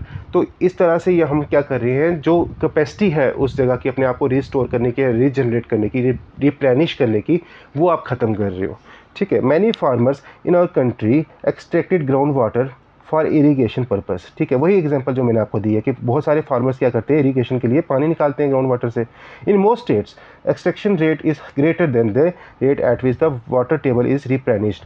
उस स्पीड से, उस लेवल से, है ना, उस बहुत सारी स्टेट्स कह रहा है कि ऐसी हैं जो कि जिनका एक्सट्रैक्शन रेट जो है वो ज़्यादा है, जिस रेट से वहाँ पर पानी जो है रिप्लेनिश होता है, वापस जाके रिस्टोर होता है, ग्राउंड लेवल पे जाता है। Over time this deficit builds up leading to higher cost of extraction of ground water. तो अब क्या होगा, जैसे फॉर एग्जांपल वहाँ पर पहले 10 लीटर पानी था, तो आपको एक्सट्रैक्ट करने के लिए थोड़ी सी पाइप डालनी पड़ती थी, है ना, जो मशीन लगानी पड़ती थी उसको थोड़ा सा पावरफुल होना चाहिए था कि 10 लीटर वो थोड़ा सा अंदर जाए और पानी निकल आता था। अब पानी का लेवल आहिस्ता आहिस्ता कम हुए जा रहा है। अब आपको क्या चाहिए, उसके लिए ज़्यादा खर्चा करना पड़ेगा, पाइप्स बड़ी बड़ी लगानी पड़ेंगी, मोटर्स बड़ी बड़ी लगानी पड़ेंगी, तो खर्चा उसका जो है ज़्यादा हो जा रहा है, ठीक है। It has been predicted that many of our growing cities will run out of ground water soon. तो अब ऐसे प्रडिक्शंस होना स्टार्ट हो गई हैं कि बहुत जल्दी हमारी काफ़ी सिटीज़ में से जो ग्राउंड वाटर है वो ख़त्म हो जाएगा। Initiatives to raise ground water level have been launch to remedy this. तो अब कुछ इनिशिएटिव्स हालांकि हमारी गवर्नमेंट ले रही है, ठीक। आगे बोलता है traditional practices of water harvesting. देखो ट्रेडिशनल प्रैक्टिसेस, हमारी जो पुरानी प्रैक्टिसेस थी वाटर को हार्वेस्ट करने की, हमारे पुराने लोग क्या करते थे गाँव में, ऐसे ना बड़े बड़े पॉन्ड्स बना देते थे, खड्डे खोद देते थे, और उसमें क्या होता था, पानी अपने आप को क्या कर देता था, अपने आप को मतलब बारिश होनी तो वहाँ पर पानी सारा इकट्ठा हो जाना एरिया से, और वो एक over a period of time underground water में चला जाता था। उससे क्या होता था, जो वाटर लेवल है, वाटर टेबल है, वो इंक्रीज़ हो जाता था। रिजुविनेशन ऑफ पॉन्ड्स, वही चीज़ मैंने आपको बताई जो, ठीक है। और कैसे टैंक्स का करना, cutting down of wasteful consumption of water, जो वेस्ट करते हो पानी को आप अननेसेसरी जो यूज़ कर रहे हो उसको कम करना। Processing and reusing of water, reuse करना वाटर को, प्रोसेसिंग करना, are some of the strategies attempted, ठीक है। ये सब चीज़ों को अडॉप्ट किया जा रहा है। Similarly the improper use of chemical fertilizers and pesticides has led to soil degradation. अब सिमिलरली क्या कह रहा है, जो आप इम्प्रॉपर यूज़ करते हो सॉइल केमिकल फर्टिलाइजर्स का, है ना, या फिर पेस्टिसाइड्स का, उससे क्या हो रहा है, सॉइल की डिग्रेडेशन हो रही है। कैसे, देखो आप जब क्या करते हो, केमिकल फर्टिलाइजर्स को बहुत ज़्यादा मतलब एक्सट्रीम में यूज़ करते हो, या पेस्टिसाइड्स को एक्सट्रीम में यूज़ करते हो, और वो क्या आप क्रॉप्स में डाल दो, अब बारिश होगी तो वो क्रॉप से क्या होगा, नीचे मिट्टी में गिरेगा, मिट्टी से क्या होगा, लीचिंग होगी, वो मतलब वो सॉइल के अंदर से होता हुआ ग्राउंड वाटर में चला जाएगा। तो अब क्या हो जाएगा, आपका अंडरग्राउंड वाटर पॉल्यूटेड हो जाएगा, और आपकी सॉइल भी जो होगी वो क्या हो जाएगी, डिग्रेड हो जाएगी। Traditional farming practices considered soil to be part of mother earth. तो आपके ट्रेडिशनल जो प्रैक्टिसेस थी ना फार्मिंग की, वो मिट्टी को बहुत ज़्यादा रिस्पेक्ट करते थे, ठीक है। वो मानते थे लोग कि जो मिट्टी है वो क्या है, अर्थ का, मदर अर्थ का, धरती माता का एक पार्ट है, ठीक है। Practices like the use of cow dung and other natural fertilisers, mulching, multi cropping and so on enables holistic soil management. तो यहाँ ये कह रहा है कि कुछ ऐसी प्रैक्टिसेस, जैसे आप फर्टिलाइजर्स, जो केमिकल फर्टिलाइजर्स की जगह जो हमारे एंसेस्टर क्या यूज़ करते थे, काऊ डंग वगैरह यूज़ करते थे, है ना, नेचुरल फर्टिलाइजर्स को यूज़ करते थे, मल्चिंग करते थे, मल्टी क्रॉपिंग करते थे, मतलब अलग अलग क्रॉप्स, एक ही खेत में आपने अगर एक टाइप की क्रॉप लगाई है उसके साथ छोटी छोटी कुछ और क्रॉप्स लगा दी हैं, तो इससे क्या होता है कि होलिस्टिक सॉइल मैनेजमेंट होती है ना, यानी कि आप सॉइल की जो है पूरे हर तरीके से आप उस सॉइल को क्या कर रहे हो, एक अच्छी जो है उसकी डेवलपमेंट कर रहे हो, मैनेजमेंट कर रहे हो उसकी। We must learn from these practices and apply them in our current situation to prevent further degradation. तो हमको क्या करना चाहिए, उन्हीं तरीक़ों को वापस अपनाना चाहिए, उनसे कुछ सीखना चाहिए, और फिर अपनी करंट सिचुएशन को ठीक करने के लिए, जो सॉइल की डिग्रेडेशन हो रही है इसको ठीक करने के लिए हमको क्या करना चाहिए, उन सबको अपनाना चाहिए, उन पुराने तरीक़ों को अपनाना चाहिए। We need to replenish and rejuvenate our soil. हमारी आज के टाइम की बहुत ज़रूरत है कि हम क्या करें, रिप्लेनिश करें और रिजुविनेट करें अपनी सॉइल को। आज के टाइम पर हम जो भी खाना खा रहे हैं उस सब में क्या है, केमिकल्स हैं। आज के टाइम पे हम लोगों को ये ज़रूरत है कि हम ऑर्गेनिक खाने की तरफ जाएं, सो डैट हमारी जो जनरेशन्स हैं वो बीमारियां जो हैं वैसी नहीं लेके आएँ, जो जिन बीमारियों का बहुत ख़तरा हो चुका है आज के टाइम पर। ठीक है, आगे पढ़ते हैं। देखो अब यहाँ पर कुछ केसेस दिए हैं इन्होंने, जैसा कि पहला है over exploitation of ground water, A case late from Punjab. तो पंजाब का केस लेट है। देखो, a crisis has unfolded in the fertile plains of Punjab, where groundwater resources have been severely depleted. Punjab was home to the Green Revolution that fed a large population, a proportion of our population, and contributed to India becoming self-sufficient in food. तो देखो होता क्या basically कि हम लोगों को जब independence मिली तो उसके बाद हमारी पॉपुलेशन ना काफ़ी स्पीड में बढ़ रही थी, पर जिस स्पीड में पॉपुलेशन बढ़ रही थी, हमारे फूड ग्रेन्स जो थे, हमारा जो खेती बाड़ी हो रही थी, हमारा जो एग्रीकल्चर हो रहा था, उसकी प्रोडक्शन उस स्पीड में नहीं बढ़ रही थी। उससे दिक्कत ये होने लगी कि अब हमारे को जो यहाँ पर हमारे देश में जो खाना हो रहा था वो सफिशेंट नहीं होता, हम लोग सेल्फ सफिशेंट नहीं थे अपने खाने को उगाने के लिए, अपनी पॉपुलेशन को खाना खिलाने के लिए। तो इस मजबूरी में हम लोगों को क्या करना पड़ रहा था, दूसरी कंट्री से इंपोर्ट करना पड़ रहा था, इवन कि वीट को, चावल को, अपनी गेहूं को, इन सब चीज़ों को हमारे को बाहर से इंपोर्ट करवाना पड़ रहा था। तो अब बहुत बुरी हालत हो गई थी, हम लोग काफ़ी कर्जे में आ रहे थे। तब हमारी गवर्नमेंट को ये लगा कि हम लोगों को सेल्फ सफिशिएंट होना पड़ेगा खाने में, एटलीस्ट खाने पीने की चीज़ों में तो हमारे को जो है, क्योंकि हमारे पास इतनी ज़्यादा ज़मीन है, इतना ज़्यादा हमारे एरिया हम लोगों के पास, तो हम लोगों को फसलें उतनी लगानी पड़ेंगी कि हमारी प्रोडक्शन उतनी हो सके आराम से कि हम अपनी पॉपुलेशन को खिला पाए। और इसी में हम लोगों ने एक प्रोग्राम लाया जिसको हम बोलते हैं ग्रीन रेवोल्यूशन। ठीक है, जिसमें क्या किया, हमने हाई यील्डिंग सीड्स को यूज़ करना स्टार्ट किया, हमने हाइब्रिड मतलब सीड्स को यूज़ करना स्टार्ट किया, जिससे क्या हुआ, हमारे यहाँ प्रोडक्शन बढ़ जाए। ठीक है, और वो एग्जांपल हमने कहाँ स्टार्ट किया, वो एग्जांपल हमने स्टार्ट किया पंजाब में। ठीक है, इनिशिएट करने वाली पहली स्टेट जो थी हमारी थी पंजाब। तो जब हमने पंजाब में करना स्टार्ट किया, तो अब ये जो हमारी हाई यील्डिंग जो सीड्स थे, इनको पानी बहुत चाहिए था। तो अब पानी बहुत चाहिए था, तो अब इसके लिए ये किया गया कि इरिगेशन चाहिए होगी, और इरिगेशन के लिए हमने क्या किया, ग्राउंड वाटर से जो था पानी निकालना स्टार्ट कर दिया। ठीक है, अब जब ग्राउंड से पानी निकालना हमने स्टार्ट किया, तो उसकी वजह से क्या हुआ कि काफ़ी तेज़ी से हम लोगों ने पानी जो था निकालना स्टार्ट किया। और उसके साथ साथ एक चीज़ और होगी कि वहाँ की गवर्नमेंट ने, पंजाब की गवर्नमेंट ने किसानों के लिए ये बोला कि आपके लिए जो होगी बिजली मुफ्त हो जाएगी।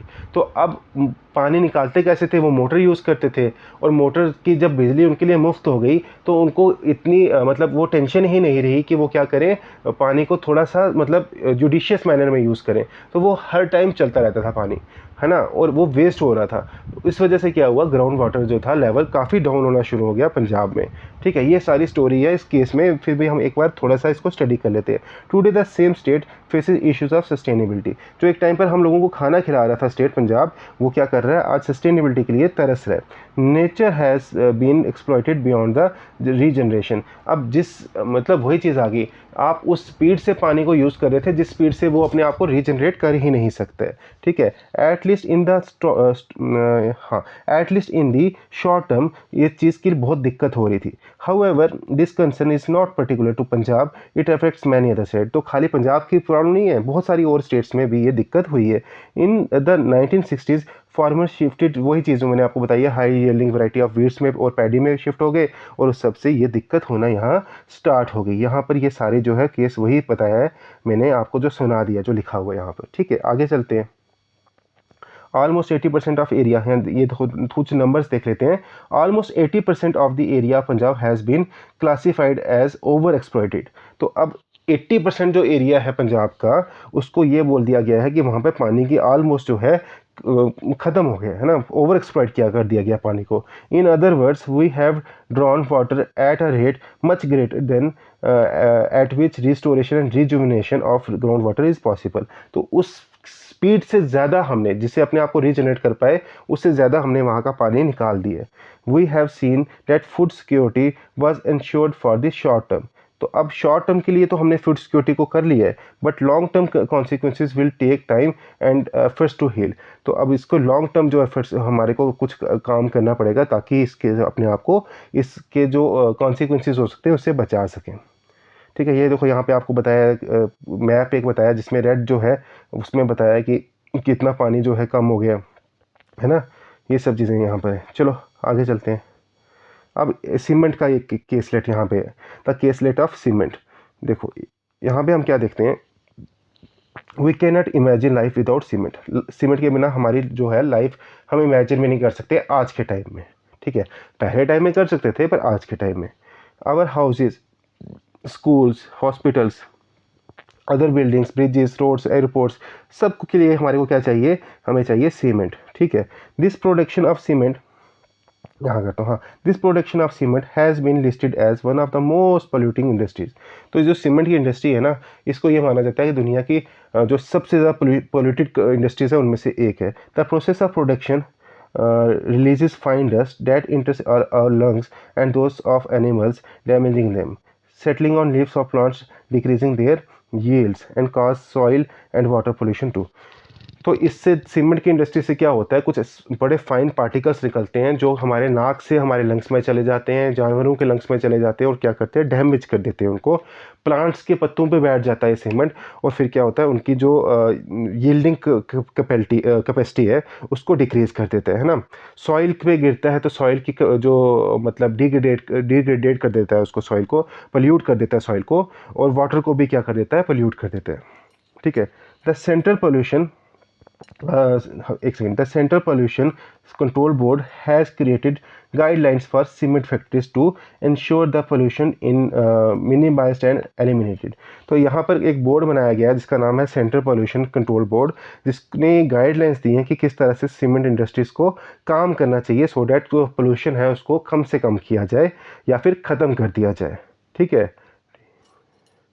तो सॉइल को डिग्रेड करने से बचाना है हमें, वाटर को डिग्रेड या फिर पोल्यूशन से बचाना है हमें, या फिर इंसानों की हेल्थ को या जानवरों की हेल्थ को हमें अगर बचाना है, या प्लांट्स को भी बचाना है, क्योंकि प्लांट्स के पत्तों पे जब अगर आप देखोगे कहीं कंस्ट्रक्शन हो रही है तो उनके ऊपर ना सीमेंट की बैठ जाता है, और फिर क्या होता है, वो फोटोसिंथेसिस का प्रोसेस नहीं कर पाते हैं, उस वजह से उनका क्या होता है, वो मर सकता है प्लांट। तो ये सबसे अगर हमारे को बचाना है तो फिर हमारे को कुछ ऐसी पॉलिसीज़ लानी पड़ेंगी, और वो पॉलिसीज़ किसने लाई, सेंट्रल पोल्यूशन कंट्रोल बोर्ड ने लाई हैं, सो डैट वो क्या हो, वहाँ पे पोल्यूशन कम से कम हो इन सीमेंट इंडस्ट्री से। In addition there is a move toward creating alternative materials to reduce pollution. तो कुछ अल्टरनेटिव मटेरियल, सीमेंट की जगह हम अल्टरनेटिव मटेरियल को यूज़ कर पाएँ, सो डैट क्या हो, पोल्यूशन की कमी हो। ठीक है, this includes the use of traditional material like stone and mud, new plant-based materials and recycled material from the waste plastic। तो ये सब चीज़ों को यूज़ करके थोड़ा हम रिप्लेस कर सकें, कुछ नई चीज़ें ला सकें। जैसे पुराने हम घर में देखे होंगे आपने, पत्थर के और मड के होते थे, है ना, और प्लास्टिक का कुछ यूज़ किया जा सके, क्योंकि हमारे पास प्लास्टिक तो बहुत ज़्यादा वेस्ट मटेरियल में आता है, तो उसको रिसाइकिल करके क्या करें, हम कोई ऐसा मटेरियल बना दें जिससे हम घर बना सकें, सीमेंट को रिप्लेस कर सकें। तो ये सब चीज़ें यहाँ हो रही हैं। ठीक है, आगे देखते हैं। आगे यहाँ बताता है, traditional materials and methods are being combined with modern technology modern technological advances to create new material that are sustainable. तो कह रहा है कि हमें क्या आज के टाइम पे ज़रूरत ये है कि हम क्या करें, ट्रेडिशनल जो हमारा मटेरियल होता था या मेथड्स होते थे, जो तरीके होते थे, उनको आज क्या करें, हम कंबाइन करें मॉडर्न टेक्नोलॉजिकल एडवांसेस के साथ। ठीक है, जो मॉडर्न टेक्नोलॉजी के साथ, मॉडर्न हम टेक्निक्स के साथ उनको मर्ज करें और फिर कुछ ऐसा नया तरीका निकालें जिससे क्या हो, हम सस्टेनेबल तरीके से क्या कर पाएँ, अपने इन रिसोर्सेज को यूज़ कर पाएँ और अपने आने वाली जनरेशन को बचा पाए। ठीक है, the process of production is less polluting, provides local employment and is designed keeping in mind the climate of the planet। तो जो प्रोसेस ऑफ प्रोडक्शन हो इस तरीके से हो कि पोल्यूशन जो हो कम से कम हो, है ना, लोकल जो वहाँ की कम्युनिटी है, वहाँ के आसपास के लोग हैं, उनके लिए एम्प्लॉयमेंट भी जनरेट हो, और इस चीज़ को दिमाग में रख कर हम डिज़ाइन करें इन सब चीज़ों को कि हमारा जो क्लाइमेट है, हमारे अर्थ का जो क्लाइमेट है वो क्या रहे, बचा रहे। ठीक है, आगे बात करते हैं केसलेट फ्रॉम सिक्किम के बारे में। तो इसमें हम एक अलग केस देखते हैं। केस में हम देखते हैं कि Pema's family farm in Sikkim face declining yield and mounting डेब्ट फ्रॉम एक्सपेंसिव केमिकल इनपुट। तो कोई पेमा है, उसकी फैमिली को काफ़ी दिक्कत होना स्टार्ट हो गई। सिक्किम का अगर कोई पेमा था, उसकी डिक्लाइन होने स्टार्ट होगी, यील्ड जो वो खेती बाड़ी करता था उसकी जो पैदावार थी वो कम होना स्टार्ट होगी, और उस पर काफ़ी ज़्यादा कर्जा आना स्टार्ट हो गया। क्यों? क्योंकि वहाँ पर केमिकल्स जो बहुत केमिकल जो यूज़ करता था, है ना, उसके जो केमिकल जैसे फर्टिलाइजर्स, पेस्टिसाइड, उस सब की काफ़ी ज़्यादा कीमत थी, तो उसकी वजह से उस पर कर्जा आना स्टार्ट हो गया। When the state government announced a policy to promote organic farming throughout the state, Pema's family decided to try it। तो अब वहाँ की गवर्नमेंट क्या डिसाइड करती है सिक्किम की कि सिक्किम में क्या करेंगे, वो ऑर्गेनिक फार्मिंग को इंट्रोड्यूस करेंगे। तो पेमा की फैमिली जो कहती है हम इसको भी ट्राई करेंगे, अब हम इसकी तरफ जाएंगे। It was not an easy transition. तो कोई आसान काम नहीं था कि आपने शिफ्ट करना है फ्रॉम केमिकल टू ऑर्गेनिक, तो आसान काम नहीं था। इनिशियली क्या होता है, yield dropped as the soil was recovering from years of chemical use. तो स्टार्टिंग में जो होती है, जो उसकी पैदावार थी और ज़्यादा गिरना स्टार्ट हो जाती है। क्यों? क्योंकि सॉइल अपने आप को रिकवर कर रही थी, अपने आप को ठीक कर रही थी फ्रॉम द केमिकल यूज़ जो इतने सालों से कर रहे थे, है ना। The family switch to compost. तो फैमिली क्या करती है, कंपोस्ट में स्विच करती है। Prepared natural pest repellents using neem and garlic and started growing multiple crops across the year. तो अब फैमिली पूरी तरह से नेचुरल चीज़ों को स्टार्ट करके यूज़ करना, जैसे कंपोस्ट को स्टार्ट कर दिया, नेचुरल फर्टिलाइजर्स को यूज़ करना स्टार्ट कर दिया, नेचुरल पेस्टिसाइड को यूज़ करना स्टार्ट कर दिया, नीम गार्लिक वगैरह यूज़ करके, है ना, और मल्टी क्रॉपिंग करना स्टार्ट कर दिया। तो ये सब उन्होंने तरीके अपनाए जिसकी वजह से क्या हो, उनकी जो पैदावार हो प्रॉपर ऑर्गेनिक हो जाए। ठीक है, after about 5 years Pema's farm was thriving. तो अब क्या हो रहा है कि 5 साल के बाद अच्छा खासा जो उसका फार्म है, काम काज जो है उसका अच्छा खासा हो गया, यील्ड जो है उसकी काफ़ी ज़्यादा बढ़ चुकी है। She was able to sell her cardamom, ginger and traditional vegetables at minimum prices. तो यहाँ पर वो क्या कह रहा है, प्रीमियम प्राइजेस। तो अब देखो, ऑर्गेनिक चीज़ें हमेशा कॉस्टली होती हैं। आप कभी भी ऑर्गेनिक चीज़ें लेना चाहोगे तो वो हमेशा क्या मिलेंगी आपको, कॉस्टली मिलेंगी। तो अब वहाँ पर वो जो भी पैदावार कर रही है उनको अच्छी खासी कीमत पर बेच रही है। ठीक है, क्योंकि वो ऑर्गेनिक है। इन 2016 Sikkim became a 100% organic state. तो 2016 में सिक्किम प्रॉपर 100% एक ऑर्गेनिक स्टेट बन चुका था, with all its farm land certified organic. ठीक है, सब इसके खेत में जो भी थे वो प्रॉपर ऑर्गेनिक हो चुके थे। The effects were transformational, local biodiversity flourished with beneficial insects and bird returning. तो टूरिज़्म भी इंक्रीज़ हुआ। तो यहाँ पर हर चीज़ से इसका बेनिफिट हुआ, है ना। टूरिज़्म इंक्रीज़ होना स्टार्ट हो गया, यहाँ पर जो बर्ड्स थे जो यहाँ से चले गए थे, क्योंकि यहाँ पे इकोसिस्टम अच्छा होना स्टार्ट हो गया, लोकल बायोडाइवर्सिटी बहुत अच्छी होनी स्टार्ट होगी, तो यहाँ पर बेनिफिशियल इंसेक्ट्स आना स्टार्ट हो गए, बर्ड्स आना स्टार्ट हो गए, टूरिज़्म जो था वो इंक्रीज़ हो गया, लोग देखने के लिए जाने लगे, है ना। Came to see organic farming model and farmers income grew by 20% on average. तो और फार्मर्स की इनकम जो थी 20% से भी ज़्यादा जो थी वो इंक्रीज़ होना स्टार्ट होगी। Today Sikkim serves as global model. ठीक है, ग्लोबल मॉडल की तरह जो सिक्किम जो है दुनिया में देखा जाता है, मॉडल बन गया है, दुनिया देखती है इसको, एग्जाम्पल लेती है इसकी। ठीक है, demonstrating that an entire region can successfully transition to sustainable agriculture practices. तो किस तरह से पूरे रीजन ने अपने आप को क्या कर दिया, सस्टेनेबल एग्रीकल्चर प्रैक्टिसेस को अपना लिया, है ना, अच्छी प्रैक्टिसेस को, ऑर्गेनिक प्रैक्टिसेस को अपना लिया, while improving both ecological and economic outcomes. और साथ में उन्होंने क्या हुआ, उनको बेनिफिट हुआ इकोनॉमिकली भी, और इकोलॉजी भी जो थी वहाँ की, बायोडाइवर्सिटी थी, वो भी क्या हुई, वहाँ की अच्छी खासी होगी, बढ़िया होगी। हमारा लास्ट टॉपिक है यहाँ पर responsible and judicious use of resources, कि किस तरह से आप रिसोर्सेज को बहुत रिस्पॉन्सिबल होकर और बहुत सही ढंग से जुडिशियस तरीके से आप क्या कर सकते हो, रिसोर्सेज को यूज़ कर सकते हो।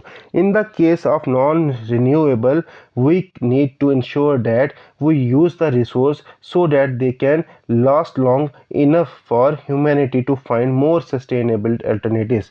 तो हम जब बात करते हैं नॉन रिन्यूएबल रिसोर्सेज की, जो ऐसे रिसोर्सेज जो अपने एक बार यूज़ करने पर ख़त्म हो जाते हैं, तो हम लोगों को उनको इस तरीके से यूज़ करना चाहिए कि हम लोगों को काफ़ी टाइम मिल जाए कि हम उनका अल्टरनेटिव को ढूंढ पाएँ। ठीक है, हम लोगों को जैसे अगर कोई ऐसा रिसोर्स है, अगर आपके पास कोल की बात करो, तो कोल कहते हैं कि हम जिस तरीके से यूज़ कर रहे हैं आने वाले कुछ टाइम में ख़त्म हो जाएगा, तो हमें उसका अल्टरनेटिव जो मतलब ढूंढने, जब तक हम ढूंढते तब तक वो ख़त्म नहीं होना चाहिए, है ना। तो इस तरीके से उनको यूज़ करना पड़ेगा। For example we need to make the switch to renewable source of energy for as many purposes as we can.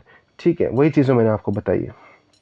आगे कहाँ जाता है, हाँ, even as we deal with these issues, we must be mindful that the distribution and access to resources, including the basic ones like water and clean water, is often unfair to some section of society।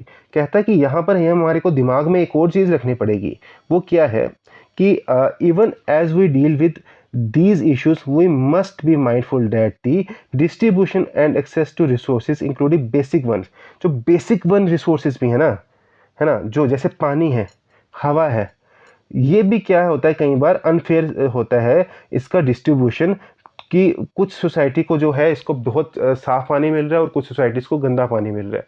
जैसे कि आप देखते हो जो अच्छी खासी societies होती हैं ना, जहाँ पर एलाइट क्लास रहती है, तो वहाँ पर क्या होता है, पानी बहुत साफ़ जा रहा होता है। और जो छोटी छोटी बस्तियाँ होती हैं वहाँ पर बहुत गंदा पानी जा रहा होता है, जो पीने के लायक नहीं होता है, पाइप्स फटी होती हैं नालियों के बीच में। तो यहाँ ये हमारे को पता चलता है कि जो बेसिक रिसोर्सेज है ना, वो भी सही ढंग से क्या है, डिस्ट्रीब्यूट नहीं किए गए हैं हमारी सोसाइटी में।